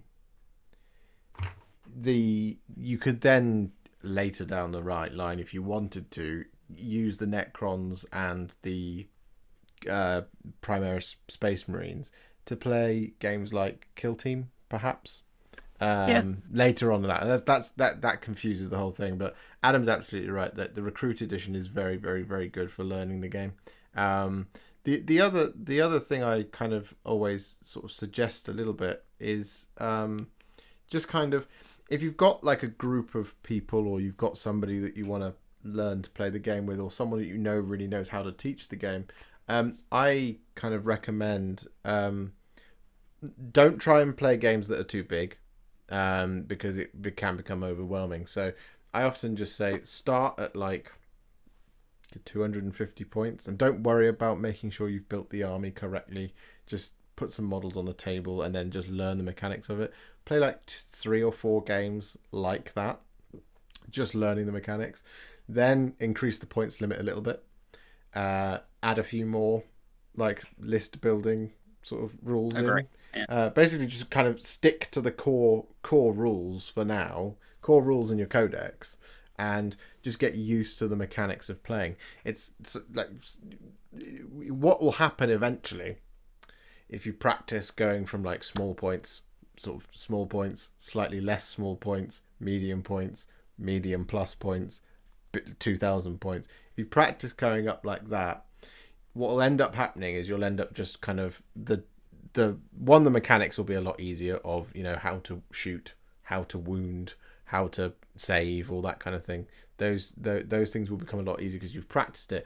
But actually also the understanding of your army will just become really, really strong. So the first the unit that you started with when you played like a couple of 250 point games, you'll know it off by heart by that point. You'll be like, right, so my basic unit is my unit of tactical space marines. They hit on threes. They to shoot and in melee. They have strength 4, toughness 4, 2 wounds, 2 attacks, and so on and so forth. You'll just start to know it. It's kind of is all about practice. But something like the recruit edition is really, really good because it is basically designed to help you understand the mechanics of Warhammer, build, paint, play, for example. It is designed to do that. It's very, very, very good. And as Adam says, if you've got a friend that you can do that with, or someone else who's got it, just get it and have a little practice with it. That's absolutely the way. There's some other good suggestions. I was going to say there's some other good suggestions in chat, and completely agree with what you said there, Josh. So Rich Gotkin says Vanguard Tactics have a learn 40k in 7 days course. I've not seen that, but I like what Vanguard do. As I say, you know, I know some of the guys from Vanguard both do, so definitely worth checking them out. I think Vanguard Tactics do some good stuff. There's loads of resources out there. I mean, we actually put together a little video, didn't we, Josh, when I came down there to sort of learn to play the game. So I mean, I don't know if we'll get something like that out in future, just about going through the phases. Built on Boob says use data sheets to start, nothing else, and basic rules. Completely agree. I think the other thing to say is that once you've had a few, like something like the recruit, again, we'll use the recruit guide as an example, right? Once you've been through those kind of basic missions and you've sort of just worked out, you know, this is how I move, which, you know, I know sounds incredibly basic, but actually remembering that, you know, there is movement, you can roll a dice to advance. And I must say, one of the interesting things about someone who, you know, sort of knows how to play the game, and when Josh and I tried to make this kind of beginner's guide video, one of the most interesting things was all the stuff we just kept forgetting to think about, because it just kind of you think of it as just part of the way to play the game. So stuff like advancing, having to explain, you know, well, if you want to advance, roll a dice, you know, and then add that number of inches onto whatever your movement is. Stuff like that, little basic things like that. Once you've kind of mastered a bit of that, I think one of the best ways to learn your army, as Josh was saying, to learn how your, in this case, Emperor's Children, Slanesh, you know, what it can do, and have friendly games that build up, is find yourself an escalation league, they're sometimes called. So if you're in London, Emily, the London Wargaming Guild runs one of these. There are others, I'm sure, at local sort of gaming leagues and gaming groups around the country. The way these work is you basically start off with like 500 points normally. Sometimes people do less. And then it goes to, you do a couple of months at 500, so you paint up some models, play with that. Play, you know, in London, the way it's done is you play, or at the Wargaming Guild events, the way it's done is that you play in pairs. So you do 2v2 games, which again is really good if you're a beginner, because if you get paired with other people that are also learning, plus then people who are maybe a bit more experienced, and they have people in the room to give you guidance, you can all kind of learn together, and it's all very, you know, it's friendly as you're trying to learn the game. And then you go up to like 1,000 points, where you then play, you know, just one-on-one, and then you can go up to 1,500, 2,000, whatever, right? And it's a really good incentive to say, okay, in 3 months, I will try and paint, or in 2.5, whatever the timeline is, I'm going to paint another 500 points. And also it's good to learn your army, as I say, because you play your first game, you know, you've picked out your units you think are cool, you build your little army that you put together, put it on the table, and then you think, I had that game against this army, and I didn't really have enough to, like, I don't know, kill like a tank or something, or my army didn't do this very well. Maybe I'll add some other units of this. So it gives you ideas for like how your army works as well. So I think, you know, beyond the very basics, things like escalation leagues are a great way to learn to get into the game. And especially if your goal is to, you know, play a lot, and also maybe eventually move up to kind of I say move up, that sounds horribly snooty. It's not moving up at all. Play whatever way you want, but like moving to even going to like competitive events and tournaments, whether that's little local regional stuff or big kind of grand tournament level play. If you want to do that, you know, learn the basics and do the escalation leagues, learn your army, build your way up. To be honest, some of the best players in the world, the reason they're the best players in the world is just because they get so many reps in with their armies, right? So to give you an example of that, obviously, again, we know they're getting a new book shortly, but the Eldari, the Eldar, there's a guy called Sean Naden in the US who he just plays Eldar constantly. And Eldar are not a good book right now. Like they're just not a good faction, really, in terms of. I mean, that's Josh is laughing because that runs counter to a lot of chats we've had where I've always said Eldari actually do have good rules, and they do. But in the meta of the game at the moment, the Eldar are not currently performing very well. This guy will still take them to like top tables at tournaments because he just plays the army constantly. He just knows everything it does and how to get every little bit out of it. Obviously that's like, you know, down the road. That's, you know, the crazy world of competitive 40k. But yeah, as a way to build up and learn, recruit guides, play with your friends, escalation leagues, all really good. And also get you involved in a community as well at your local gaming store. So can't recommend those enough. 100%. When you said the best players in the world playing with, because they play their codex all the time, they get lots of reps in, I for sure thought you were actually going to refer to me with my Chaos Demons. But I don't need to refer to you. It's unspoken, Josh. I don't need to call you out on that. I've played like 12 games. I'm not a demons expert by any stretch of the imagination. What's your number one in the world? ITC Demons 2022. You know you're going to do it. Well, maybe. Chris Harkness, though, he's saying, so you're saying not playing for several years and then buying tickets for an event isn't the best idea. Now, I want everyone who just heard what we were talking about to heed the advice. But for just the next 10 seconds, no, Chris, that's the best idea you can possibly make. You're going to have a great time with me, and we're going to have all the fun in the world. And hopefully it's not going to be day one, you versus me, and it's just a coaching game. No, you know what though? The I will say, like, there are like, so my Tyranids. I mean, obviously, I play a fair bit of 40k when I get time. But like my Tyranid army, these guys, I had not run them in a game, and then I went to a tournament, like not a super competitive tournament, but I went to a tournament with them. And it was just like, right, let's go, let's see what happens. So it's not a bad thing to do at all. And again, I think there is this, Rich in the chat, Rich Watkin, has made the point about 500 point combat patrol events are great to go to. There are tournaments that are run at 500 points. This gives me an opportunity I'm not the weather here. I'm going to point to my silverware on the shelf there. First place in a combat patrol with my sisters. Yeah, boy. It's the only first place I've ever got. So he's also made the point that 2022 will be Team Warhipster's year. So it will be Team Warhipster. I think that would be so beautifully ironic if Team Warhipster placed in the top 10 of the ITC rankings, given how much I despise playing competitive Warhammer. We'll have to see what happens. Combat patrol events and small tournaments are great. I love playing games of Warhammer, and I do enjoy going to tournaments. I don't like playing tournament games. It's a weird dichotomy of I love doing this, and I also don't like doing this. So like the international team tournament that's coming up, or is it internet? Yeah, it is the ITT that's coming up at Northampton. I'm very much looking forward to that. Because it's going to be fun, because team tournaments is great. What I'm not looking forward to is playing the games, but I'm also looking forward to playing the games. It's a very weird one, but it's very exciting. Let's just quickly touch on a few more of the points thing, because somebody made a point earlier that Custodes, they did get free Misericordias across the board for some reason. Stabby. The entire army went up by 1 attack. Okay, good.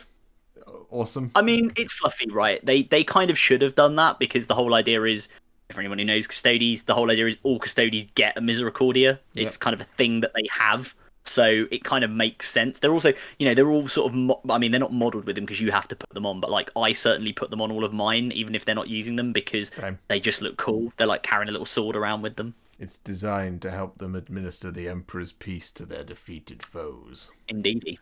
Which is very, very cool. But yeah, they're the biggest points drops. The other one is Necrons. They've got a lot of points drops across the board.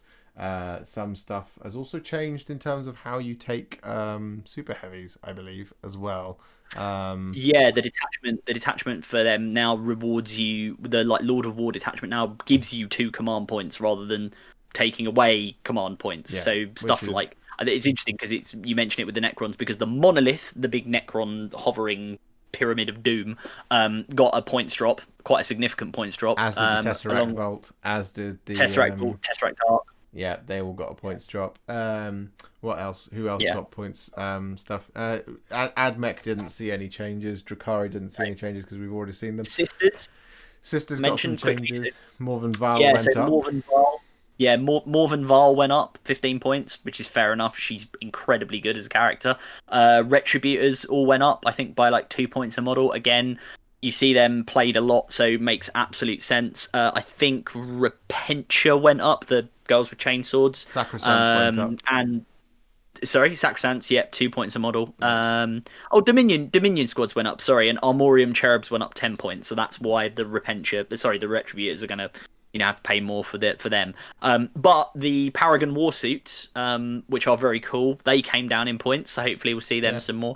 And also the vehicles all got a drop, which I've been asking for a long time. So the Exorcist and the Immolator. It's not quite what you wanted though on the Exorcist, because you were telling me you thought Exorcist should be 25 points. Yeah, no, yeah. I think Exorcist should be no.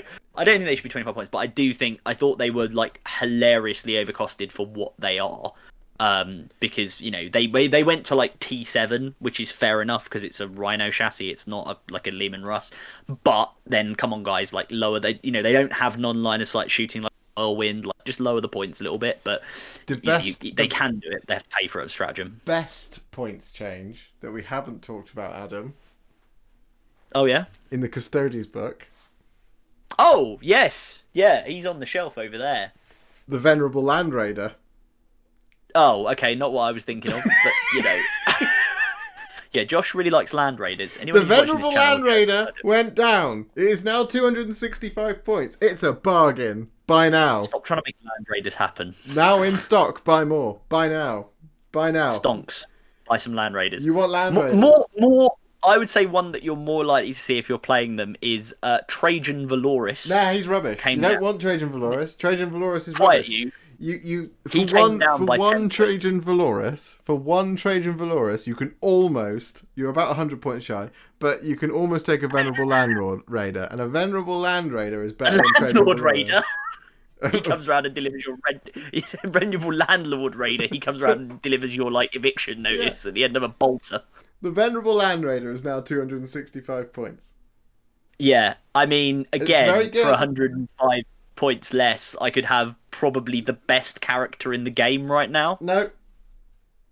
For people who don't know, Trajan Valoris, I should say, I don't to desperately want to talk about Land Raiders, but Land Raiders. But Trajan Valoris is probably point for point the best character at 160. He was good at 170. He was really good, and at 160, he's basically an auto include if you're a Custodes player. He gets like 2 warlord traits. He regenerates CP. He can like fight twice once per battle and mess around with his moment shackle ability. He is a beast in combat. He's like strength 10, AP -4, flat 3 damage or something with a lot of it. Hitting on 2s. He gives out a reroll hit rolls of 1, reroll rolls of 1 because he is the captain general of the Custodes. He's really, really, really good, and at 160 points, he is a bargain if you're a Custodes player. Do you know what makes Trajan Valoris even better? What's that? If he can sit in a Land Raider that has 4 las cannons. Jesus Christ. Yeah, I mean, yes, yeah, fine, okay, I'll accept that if he can sit in a Land Raider. You take Trajan Valoris, please let us know. Take Trajan Valoris and put him in a Land Raider, and he is the most unbeatable combo in the game. Drakari better watch out. They better not cry. Because Trajan Valoris is going to walk out of a Land Raider and murder them all, yeah. Exactly. Exactly. A Venerable Land Raider. It's venerable. You have to take it. Respect your elders. I think we should respect your tank elders. The Land Raider. Yeah. 265. You watch Custodes Land Raider meta. It's on its way. Yeah, I mean, there are some other changes that are worth talking about briefly as well. The Dread Knights have all gone up for the Grey Knights, so Dread Knights have gone up by 10 points. Interceptors have gone up by 2 points, so they're the kind of zippy guys. So Reza, if you're still in the chat, if you're still watching, sorry mate, Dread Knights are more expensive, but then again, too bad, sorry. But then again, when you combine that with the detachment rules now, which we were talking about earlier, that's going to have a bigger impact, I think, on Grey Knight players as well as the points changes. Terminators, I think, went down though, so there are other options. Imperial Knights, your like flavors of Moiraxes with lightning locks and Knight, not Moirax, Knight Magera, is it? I don't know how to pronounce it. The knight that everybody always wants, the Forge World one, basically, has gone up by like 20 odd points, and the 2 guns that you always stick on the Moirax, which is the other sort of Forge World Knight build, which are the Volkite and the Lightning Lock, have both gone up by like 5 points. The so Vuglair. that all, yeah. So yeah, what's it called? The Vuglair. The Vuglair. Yeah, the French gun. The French. The gun au français. Yes. Oui. So there was some there was actually a couple of Tyranids have had some bumps up in points. The Hive Guard have gone up by 5 points each per model. Yes. The Dimacaron has gone up. I mean, not surprising that the Macaron is a ludicrously good forge, especially with Crusher Stampede now. Like, it was good before. Now it's slightly insane. Yeah. The Macarons, people don't know what the Macarons are. It's the big one that sort of is like on its hind legs going like, yeah. Whereas that one behind me is a scythe Hierodule, and they didn't go up, which is quite cool because I like my scythe Hierodule. Interesting though, in Tyranids, is it the Ravener? Raveners have gone down. Yeah, Raveners have ggone down. Now, Raveners are an interesting choice. Raveners are basically the warriors with snake bodies, and they're very quick. What's weird about it is I think I think they have come down, but the most impactful change is basically that all their weapons are now included in the cost of the model. So it's actually an even bigger drop than it otherwise looks on paper. Yeah.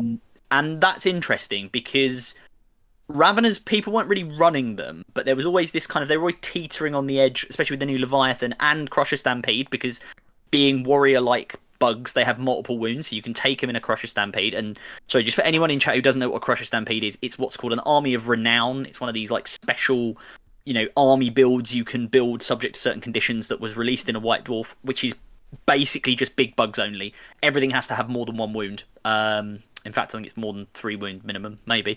So you're looking at all the big bugs and then warriors as your troops and stuff like that. And it gives them like a 5-up invuln save and lots of other bonuses about minusing 1 to damage and stuff, which I won't go into. There's a video about it on my channel. Check it out. There's also a video on Necrons. I'm going to plug myself here. I don't do this often enough. There's a video about how to play Necrons.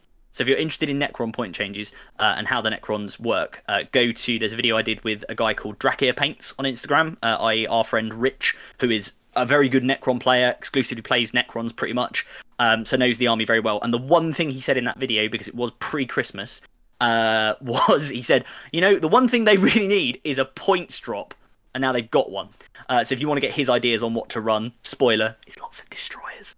Go and check out that video. It's you might find it useful. But yeah, the Raveners are an interesting choice, and I'm going to give them a go. I'm going to run a unit of them. I think they look cool, which always helps. But yeah, they've had that. The Death Guard, we've already talked about their points changes. Some people in chat are talking about them.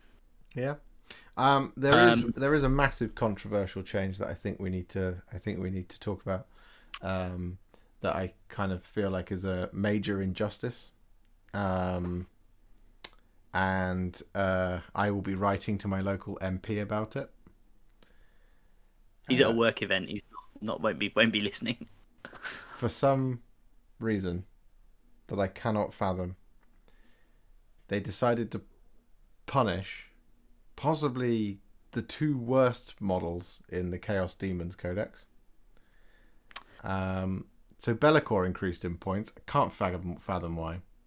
You weren't seeing Be'lakor anywhere. Be'lakor's terrible. No.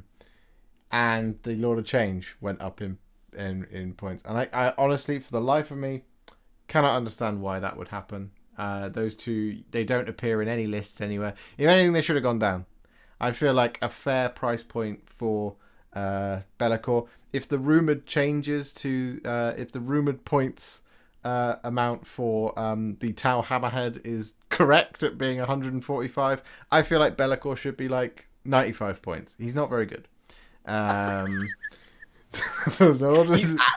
You absolute scrub. How dare you try and justify that nonsense? 95 points for Be'lakor. Get out. Go on, you did. Disgusting behaviour. If anyone ever tries to tell you that Be'lakor or some not should be 95 points, tell them to leave the room, because they're taking the proverbial Michael there. Yeah, Be'lakor did go up by I think 20 points. It's fair enough. He's really good. And the Lord of Change did go up as well. Look, as a Demons player, are you not going to take him because of that? I mean, the answer is no, right? You're still going to take him. So basically, my list changes very little. I have to basically I could drop a Fiend. Yeah, that's it. Like because I do, in my sort of more competitive build, I do take a Lord of Change and I do take a Be'lakor. That for me is a 30-point increase in the army. I do have to basically take out a Fiend. But I take out a Fiend and then I can put a banner in. So, it's not the end of the world. You need some, right? Yeah, I it's, think it's okay. But Be'lakor does need to be 380 points. I think it's 20. I think he has gone up by 20 points. he's quite pushed, isn't he? Yeah. I mean, he's probably at the higher end of acceptable. Like I said, I think 95 is fair, but 380. We did work out. we did work out, Josh. To be fair, that approximately 600 points of sisters can kill him. Again, if you're on youtube.com/warhipster, there is a little battle report that Josh and I did that was a bit silly, where we did basically how much stuff can kill Be'lakor. And when I next come down to you, Josh, I'm going to bring a different army, and we can do how much of that can kill Be'lakor. And it'll be Custodes, and it'll be Trajan Valoris, and he'll do it on his own. No, he won't. I'll turn your inbound off. He won't do it on his own. He'll get ruined. He'll get absolutely ruined. Just looking at the chat. So first of all, hi Flyan, hello. Rich says 95 points for Be'lakor, but he only gets 3 wounds. A fair trade, I would suggest. I would suggest that might be a little harsh, Rich. And actually, I think at 95 points, Be'lakor should go up to 25 wounds, but still be able to hide behind dense cover. Yeah, you're not biased at all, are you? No, I'm coming at this from a very balanced point of view. I'm just want to check the camera angle. Actually, yeah, no, you can't see in my cabinet, so yeah, you don't need to see the 4 shelves of demons there. Yeah, why Harlequins weren't in this book, because all the clowns are on this stream. He sat there, right? That's why. Right. Anyway, Michael Roach says it's Necron characters need a points drop. You're right. I agree. Necron characters probably do need a points drop. I think the Silent King came down. Hey, he's now 475. 475. Yeah. He didn't come down that much, but he's very good. But no, I agree. The other characters do need the points. Rich and I at some point are going to do a follow-up video just to see what he thinks of these changes. So we'll have a refresh on his list potentially, because we did have a kind of suggested list in that video we looked at. But things like stuff like Scorpec destroyers, Ophidian destroyers, I think they all came down a little bit. That's good. I mean, those are good units, but the Necrons do need some more kind of fundamental, I guess, more fundamental fixes, shall we say. Is it worth talking about orcs quickly, because the orcs got hit with a big old bat again? I mean, yeah, I just want to challenge a slight statement here in the chat from Mr. Gwatkin saying this is why Josh isn't a playtester. Now, listen to me here, Rich. If I was a playtester, this game would be a lot more fun. There would be land raiders everywhere. I was going to say, if you were a playtester, this game would just be a game of Land Raider racing. It wouldn't even be Warhammer. It would be Gorka Morka with Land Raiders. That's all it would be. I would put the Land Raider into every army, and every army would be able to take a Land Raider for free. Their first Land Raider would be free, and then each one afterwards costs increasingly more amount. So, like, the first one's free, the second one is 100 points, the next one is 101 points, the next one is 102 points. We get rid of the rule of 3 for Land Raiders, right? Because Land Raiders are really cool, right? So, Land Raiders are awesome. There should be Land Raiders on the table. I will literally... If ever I play a game against someone who's got a Land Raider, I pretty much want to just concede and give them the 70 points, because, you know, like, I salute that person, because the Land Raider is awesome, and the Land Raider should be everything. Would Be'lakor be able to hide behind them? Be'lakor should be allowed to hide behind Land Raiders, yes. Be'lakor should be able to go in a Land Raider that you can then teleport the Land Raider across the battlefield, allow it to appear within. It's just, I think it's a very balanced stratagem, right? 1 CP, you can put a monster in a Land Raider. You can then teleport the Land Raider to be 3 inches away. You can then disembark with the monster. That's fair, I think. And maybe what we could do, maybe the way we could at least quench your thirst for Land Raider Fest, is we could have a game at an event, which we may or may not be organising and may be coming up. We could have a game where we will say to people who attend or people who want to come, if you have a Land Raider, bring a Land Raider for your faction. Whatever, Grey Knights can get them, can't they? Custodes can get them, obviously Space Marines can get them, Chaos Space Marines can get them, and it's all sort of Imperium and Heretics. Death Guard can have Land Raiders, I think. But yeah, bring a Land Raider for your faction, and we'll have a Land Raider off, and we'll see who comes out on top. We'll have a champion Land Raider. I'm I'm gonna say this right now. I'm gonna make this part of my thing. We're doing a event later this year at Bad Moon Cafe. There will be a play, Yes. and a big feature of that is that there will be a tournament, but there will also be a hobby section of that where we'll do a live Q&A and this, that, and the other, and we'll do a painting tutorial, live painting, basically. It'll be really cool. I'm going to say right now, I'm going to put into that pack that you get +5 victory points if you bring a Land Raider. Well, you know what? Given this is going out on a Sunday night, I think for the next stream, if we're going to make this sort of Sunday show a regular thing, which might be quite try and do that. I think for the next one, I'll have to put together a kind of my next step in the world of live streaming is I'll try and put together a VT package at the start that just superimposes you on Top Gear, which is like this week on the Sunday show, Josh drives a Land Raider, Adam looks at a Land Raider, and we can get Rich on or something like that, and Rich crashes a Land Raider. Perfect. Rez just said, I'll bring my Grey Knight Land Raider, but we have to add a rule when mine can cast powers. See, I think it should be fine. I think you should be allowed to have a Psychic Land Raider in a Grey Knight army. Has this become a Land Raider review show? Because I love Land Raiders, and I have loved them for a long time, and I feel like they should be everywhere, but they're not, and everyone disagrees with me. So I am going to win LVO next year with 3 Land Raiders. You heard it here first. But let's move it on. Let's just talk about orcs, because they, as I say, they vehicles as well, and they got hit with the bat. So a lot of their stuff that's very popular went up. So if you're an orc player, your Squigosaur Beast Boss guy, they're very good. They went up 30 points. I think that seems like a little bit much, because I've played against them, and they are incredibly good, but they're not like unkillable by any means. Even there is a kind of tanky variant, but he's not unkillable. The named one, I think, went up 10 or 15. Mm-hmm. Your scrap jets, the buggies with the jet on the front, go up 10. The Rucker Truck Squig buggies, which were the non-line of sight shooting buggies, went up 20. Fine with that. Kill rigs have gone up 20. Again, yeah, maybe a bit much, maybe like 10 or 15, but hey ho. And then obviously with the way that the detachment building, the army building rules have changed, it really screws quite a lot of orc. If you're an orc player and you're in the comments, do let us know, because I'd be interested to get your take on it on either stream. By the way, just let us know in the comments because or in the chat, because obviously orc builds at the moment, since the new codex, and I think even before that, have always kind of run this thing of having like you have a Goths detachment, or and then you have like a freebooters detachment with it, and then you have like something else. And I think the big ones for the buggy lists are always like Evil Sons and freebooters for all the like shooting nonsense they could pull, and that's now gone. So I think the points changes and the army building changes really have hit the orcs. They have given them some little benefits, so they bought Mega Knobs came down in a little bit. I think like 10 points. It's not all doom and gloom. All battle wagons came down, and Mega Knobs knobs in Mega Armor have come down. Mega Knobs. So you can now, I quite liked it on Tabletop Tactics video when there was a slight slip of the tongue when it said you can now have Mega Knobs filled with battle wagons. Yes, yeah. It meant, of course, the other way Mega Knob around. just opens up and bat wagons come out. Yeah. The flash gits went down as well. All the wagons as well, and the killer cans.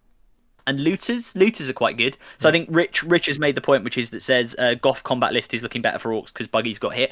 That's good. Again, my friend Blake that I mentioned, who's building an orc army, he from the start was like, he got the codex, read the codex, and went, "Ooh, I like the idea of a Goths army. They sound fun," because he likes Gazgul.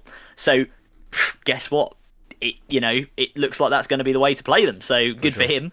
But yeah, if you're an orc player, let us know if there's anything that you're outraged by this or otherwise. Yeah. But there we go. And then what else did we? I mean, we've talked about Tyranids, we've talked about orcs, Necrons. Gene Stealer cults. There's no changes. Yeah, no changes for Gene Stealer cults. The Forge World units for Drakari went down. Reaper went down 10. Tantalus went down 30. I mean, fine. But yeah, you know what? I do say Eldar did actually get some changes. So the support weapons went up 5 points, the little support platforms, and the Wraith Blades and the Wraith Guard. Where's my painted Wraith Guard that's sitting on my desk? It's chappy right here. They went down by 5 points. By 2 points each, which is quite interesting, really. Given that again we know there's a book around the corner for them.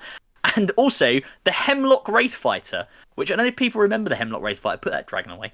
I know people remember the Hemlock Wraithfighter. The Hemlock Wraithfighter was the bane of 8th edition, like my life and everybody's life, even though I have one, ran one. Because people used to take those annoying Eldar flyer lists where you got them to like -4 to hit, and then they just sort of flew over you with their Hemlock Wraithfighters and did psychic powers, and they murdered you with death flamers. So they've come down 20 points. Yeah, no. And Rich has take also them out. mentioned that Space Wolves, the Wolfen, have come down by 2 points per model, and the Wolfen weapons have all come down. So Wolfen look like they could be a good option. Whether that fixes Space Wolves, we don't know, but we'll see. The Death Watch got a drop on their flyer as well. The Corvus Black Star came down 15 points. Yeah. Which the Corvus is quite good, I think. I don't know. The Gladiator variants came down, and the Storm Speeder variants came down in points as well. Yeah. But Redemptors the Dark went Angel up. Yeah, Redemptors went up, and obviously alongside the Contempt of Volkite thing, they all went up. The Dark Angels, probably worth mentioning for Space Marines as well. They got the Black Knights and the Talon thing, the Flyer, the Dark Talon. Yeah. Wait, is the Dark Talon the Flyer, or is the Dark Talon the Speeder thing? Pass. Can't remember. I can't remember. There's Dark the Angel players, tell us. There's the Nephilim Jet Fighter, and there is the... Yeah, that got cheaper. There's the Dark Talon, yeah. Because you've got the Dark Shroud as the Speeder. Right. So the Nephilim Jetfighter and the Dark Talon both went down 15 points. Again, I think as part of this whole flyer vehicle drop in price rebalance thing they've done. But obviously, like Black Knights for Ravenwing, they're quite good. So yeah. I mean, the we'll change see for more of them is basically the Corvus Hammer you were taking anyway is now free. Yeah, which is fair enough. I mean, that's fine. Any others? Any other big ones? I think that's pretty much it. I mean, there's other changes, but we haven't got the full list in front of us. So, well, I mean, Chaos Space. I mean, maybe we should say like Chaos Space Marines. The Warp Talons went down 3 points. The Heretic Astartes went to 12 points, like Chaos Space Marines. Obliterators came down 10 points to 95 points a model, which is actually, Obliterators are quite good. But the Lord of Skulls went up 15 points. Because, I mean, Chaos Space people Marines, were running it. Chaos Space Marines are now fixed, so we don't need to talk about them. Yeah. They're now perfect. They don't need a codex. I can hear an echo on the wind. No, nothing. No, it does suck. But I think that's pretty much everything, isn't it? Pretty much, yeah. I mean, we won't go into the Death Guard and Thousand Suns. We've sort of talked about those. So. A Thousand Suns got no changes. Well, yeah, I suppose the Volkite Contemptors build would affect them. That's about it. 20 points. So, yeah. So that's pretty much it. That's chapter approved 2022. I think it is worth saying. Is it worth getting the book? Well, I want to veer away from that because I think okay. I think people can make up their own minds. There's arguments for and against, absolutely. I wouldn't want to advocate not buying it and stealing it. I wouldn't want to advocate that. No, not at all. No.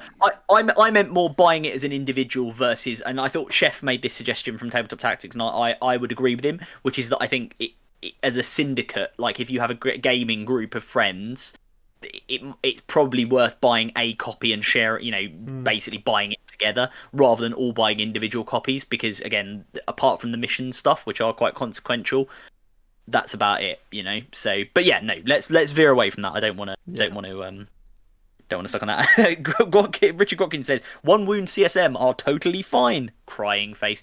Yes, that's it. Just smile through the pain, Chaos players. Definitely. I sympathize. But let's be fair, we know there's the box on its way, right? GW have previewed the box with the Warpsmith stuff in. Maybe that's when things will change. And given that that's got the Eldari in it, and given that they've been doing this path of the preview thing on Warhammer Community, that's normally this is round the corner. So we know Tau are pre-order next week. Week after, 2 weeks after, maybe that's when we'll get the box. Maybe that's when they'll make changes. So who knows? Whether we'll get a codex around then, I don't think we will. It'll be later, but fingers crossed. There's hope. There's hope for Chaos players. Michael Roach, yeah, the thing that you're saying there, it's absolutely fair. I think it's a fair criticism. I wouldn't want to, get into it because I think that's already been covered quite a lot by a lot of people. as to what the monetary value of the book is. You can view it through whatever lens you like. Are you gonna buy? I didn't buy 2021 chapter approved until the week before Goonhammer. So if I was, I remember discussing how the missions work with you. Yeah, I didn't know how to play the game. I kept saying, so what are secondaries? And this lot were like, well, you select one of these. I was like, yeah, but why can't it just be First Strike, Slay the Warlord, and Linebreaker? And you all kept looking at me like, we don't know how to answer that question without being really horrible to you. I was like, Slay the Warlord, there's a name I've not heard in a long time.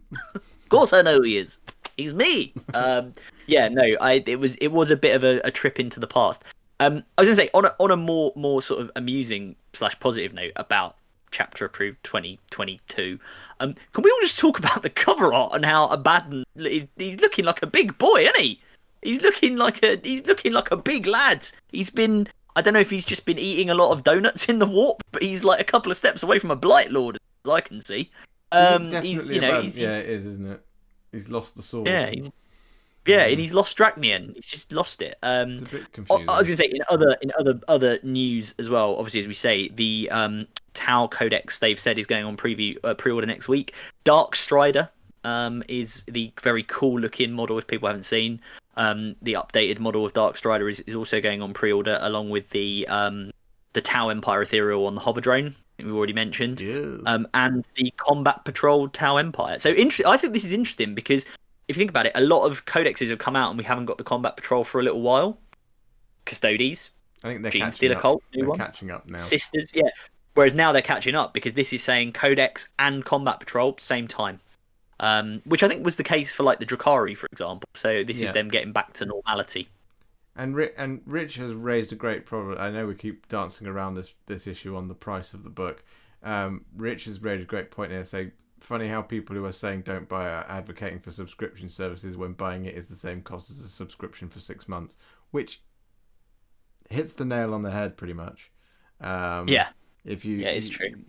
Don't buy this because they should be on a subscription service, but you would have to pay for the subscription service. So it would pretty much cost, and we're moving towards a season-based thing anyway. We'll see how that goes. I suspect it's either it's probably an experiment to see if it works. And let's remember that 9th edition probably has another 18 months left to go before we start looking at 10th edition, if we look at kind of historically. So realistically, between now and then, that's 18 months. That's 4. No, it's not. There's this book plus 3 more, technically.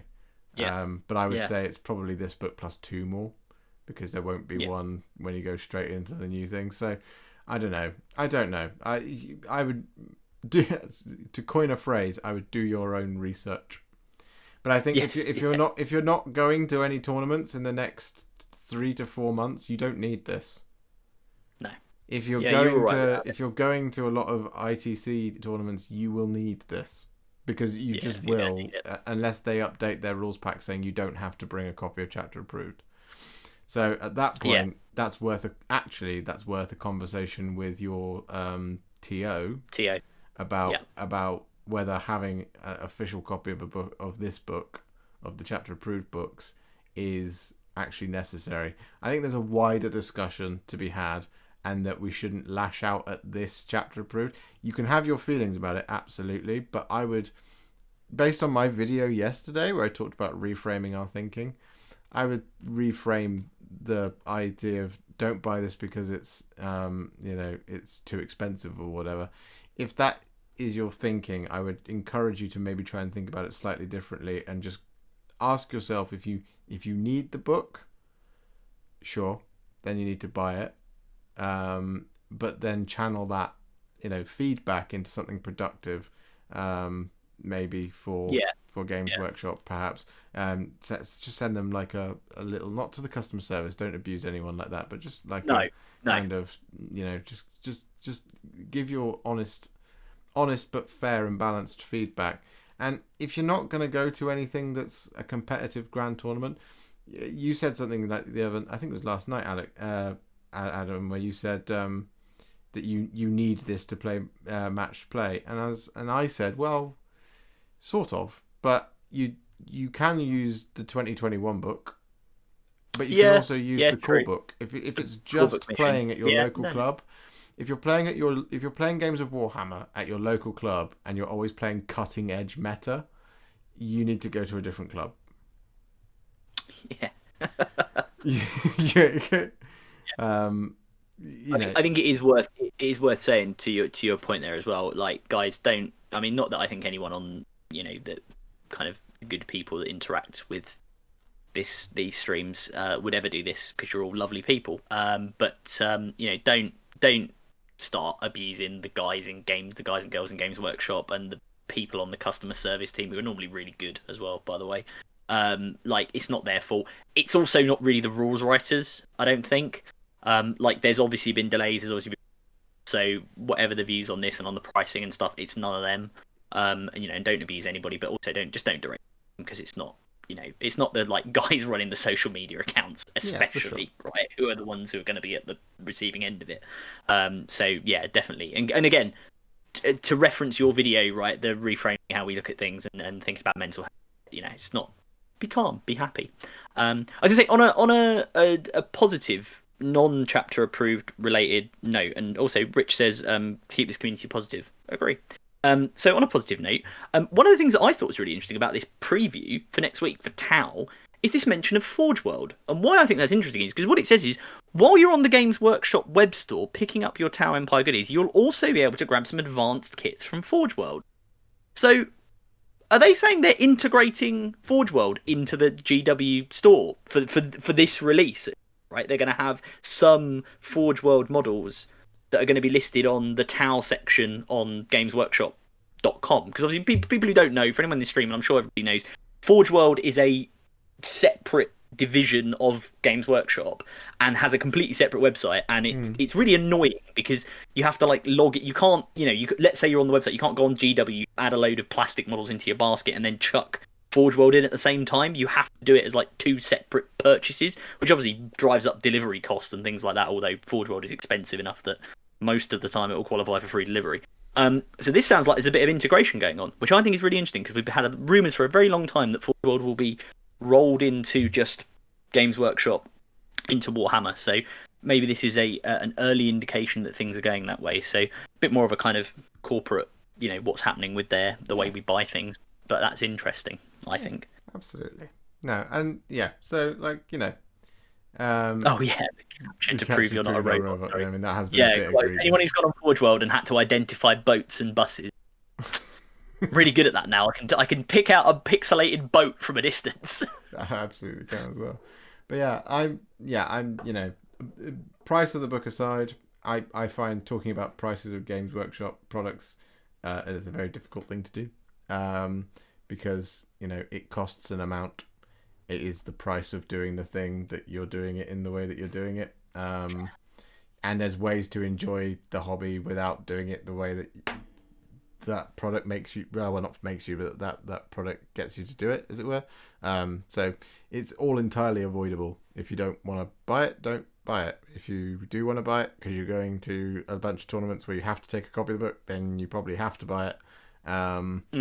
There are no purchases in Games Workshop that are mandatory. Let us remember that. So I think I mean we've been going for nigh on just over 2 hours. So I think that pretty much wraps up. As you say, just to finish off, I guess we should just finish off if we're going to make this a feature of the Sunday show, because it times quite nicely. Previews, what they have previewed. We've also got, as well as all the dice and release and that thing, we've got you can buy a what do you call it, Invicta Tactical Warsuit now that's like Action Man size, or like sized for Action Man. So if you want a giant Invicta Warsuit, you can order that. That's quite cool. Rich, I feel like that's one for you, mate. If you're a Blood Bowl player, there's the 2021 Almanac supplement, which is coming out. I played my first game of Blood Bowl ever when I was in Canada, because my other friend Pat is learning to play Blood Bowl, and I must say it was a wonderful game. So if anyone's a Blood Bowl player, likes Blood Bowl, let us know. Let me know. Comment. Let me know what you think is good about it. What's the best way to get started? And Black Library have got the brilliant Git Slayer, which is brilliantly titled Git Slayer, which I think you'll be into, Josh, because it's about Yes. Gotrek and it's Age of Sigmar. And then other than that, there's some sort of Warhammer crime or Warhammer horror stuff, and then some translations into en français. So we've got the Hellwinter Gate, otherwise known as La Porte de l'Hiver, en français. Terrible pronunciation there, but yes, we've got some other stuff. So a lot of stuff to be excited about, a lot of things to be enthusiastic about, and obviously, moreover, the changes with CA 2022. We're going to see an impact game shortly. So yeah, that's it. That's everything, I guess. Yeah, that's so. it. Do watch Josh's reframing how we look at things video. It's really, really, really good. I can't emphasize that enough if you haven't already. Go and check it out if you're on his chat. Obviously, just look in his stream.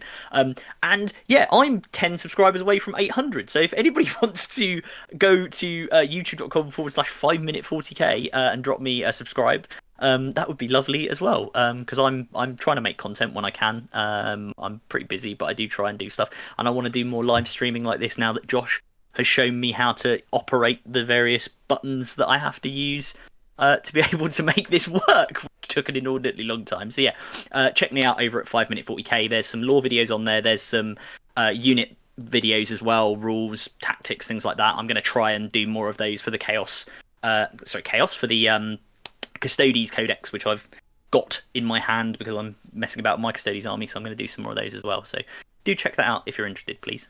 Absolutely. Absolutely. I echo all of that sentiment. And yes, just a quick thing. Emily says, I'm a counsellor, so a big supporter of mental health.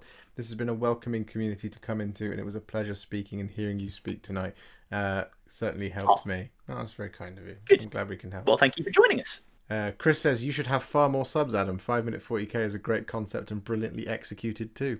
Yeah, I completely agree. My videos aren't all 5 minutes. I just want to caveat with that. I'm this lawyer in me. I just want to caveat they're not all 5 minutes. I try and keep that. Some of them are a bit longer because 40k is a topic that I can talk about, as we've seen tonight, for literally hours. So yeah, the videos are either 5 minutes long or they only have 5 minutes worth of good content. No, I'm joking. Oh, I'm joking. You're not wrong. I'm joking. Your videos are brilliant. You're an excellent man. You're a wonderful person to do this with. Oh. And as you said, it is 9 o'clock now. It is time for us to end. So thank you so much for hanging out with us, Chapter Approved 2022. Do leave a like on the stream. Do comment below if you enjoyed this type of thing, and we'll do a lot more of this going forward.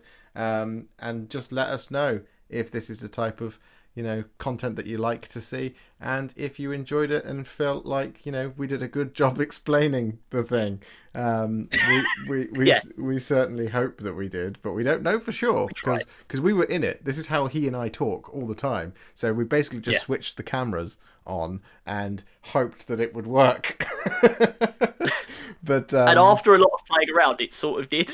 Yeah, so good stuff. But we will see you very, very soon. I've actually had a painting video released tonight, the how to paint the Reductus Saboteur. So for all you Gene Stealer Cults fans out there, you can now see how to paint that in the Cult of the Four-Armed Emperor colours. It's a very cool model. I heartily recommend it. And yeah, thank you, Adam, for recommending my video yesterday about reframing your thinking. Heartily recommend that if ever you need help just to kind of think about how to exist in this world of Warhammer quite positively, which is what I hope we did for you tonight with Chapter Approved 2022. On that note, it's time to end. Do go and subscribe to 5minute40k. Do make sure that you let us know if you enjoyed this one, and we'll see you all next time. A similar Warhipster time, a similar Warhipster channel, or a similar 5minute40k time, a similar 5minute40k channel. You see where I'm going with this. Happy wargaming, everybody. We'll see you very, very soon. Wargaming, guys. Bye.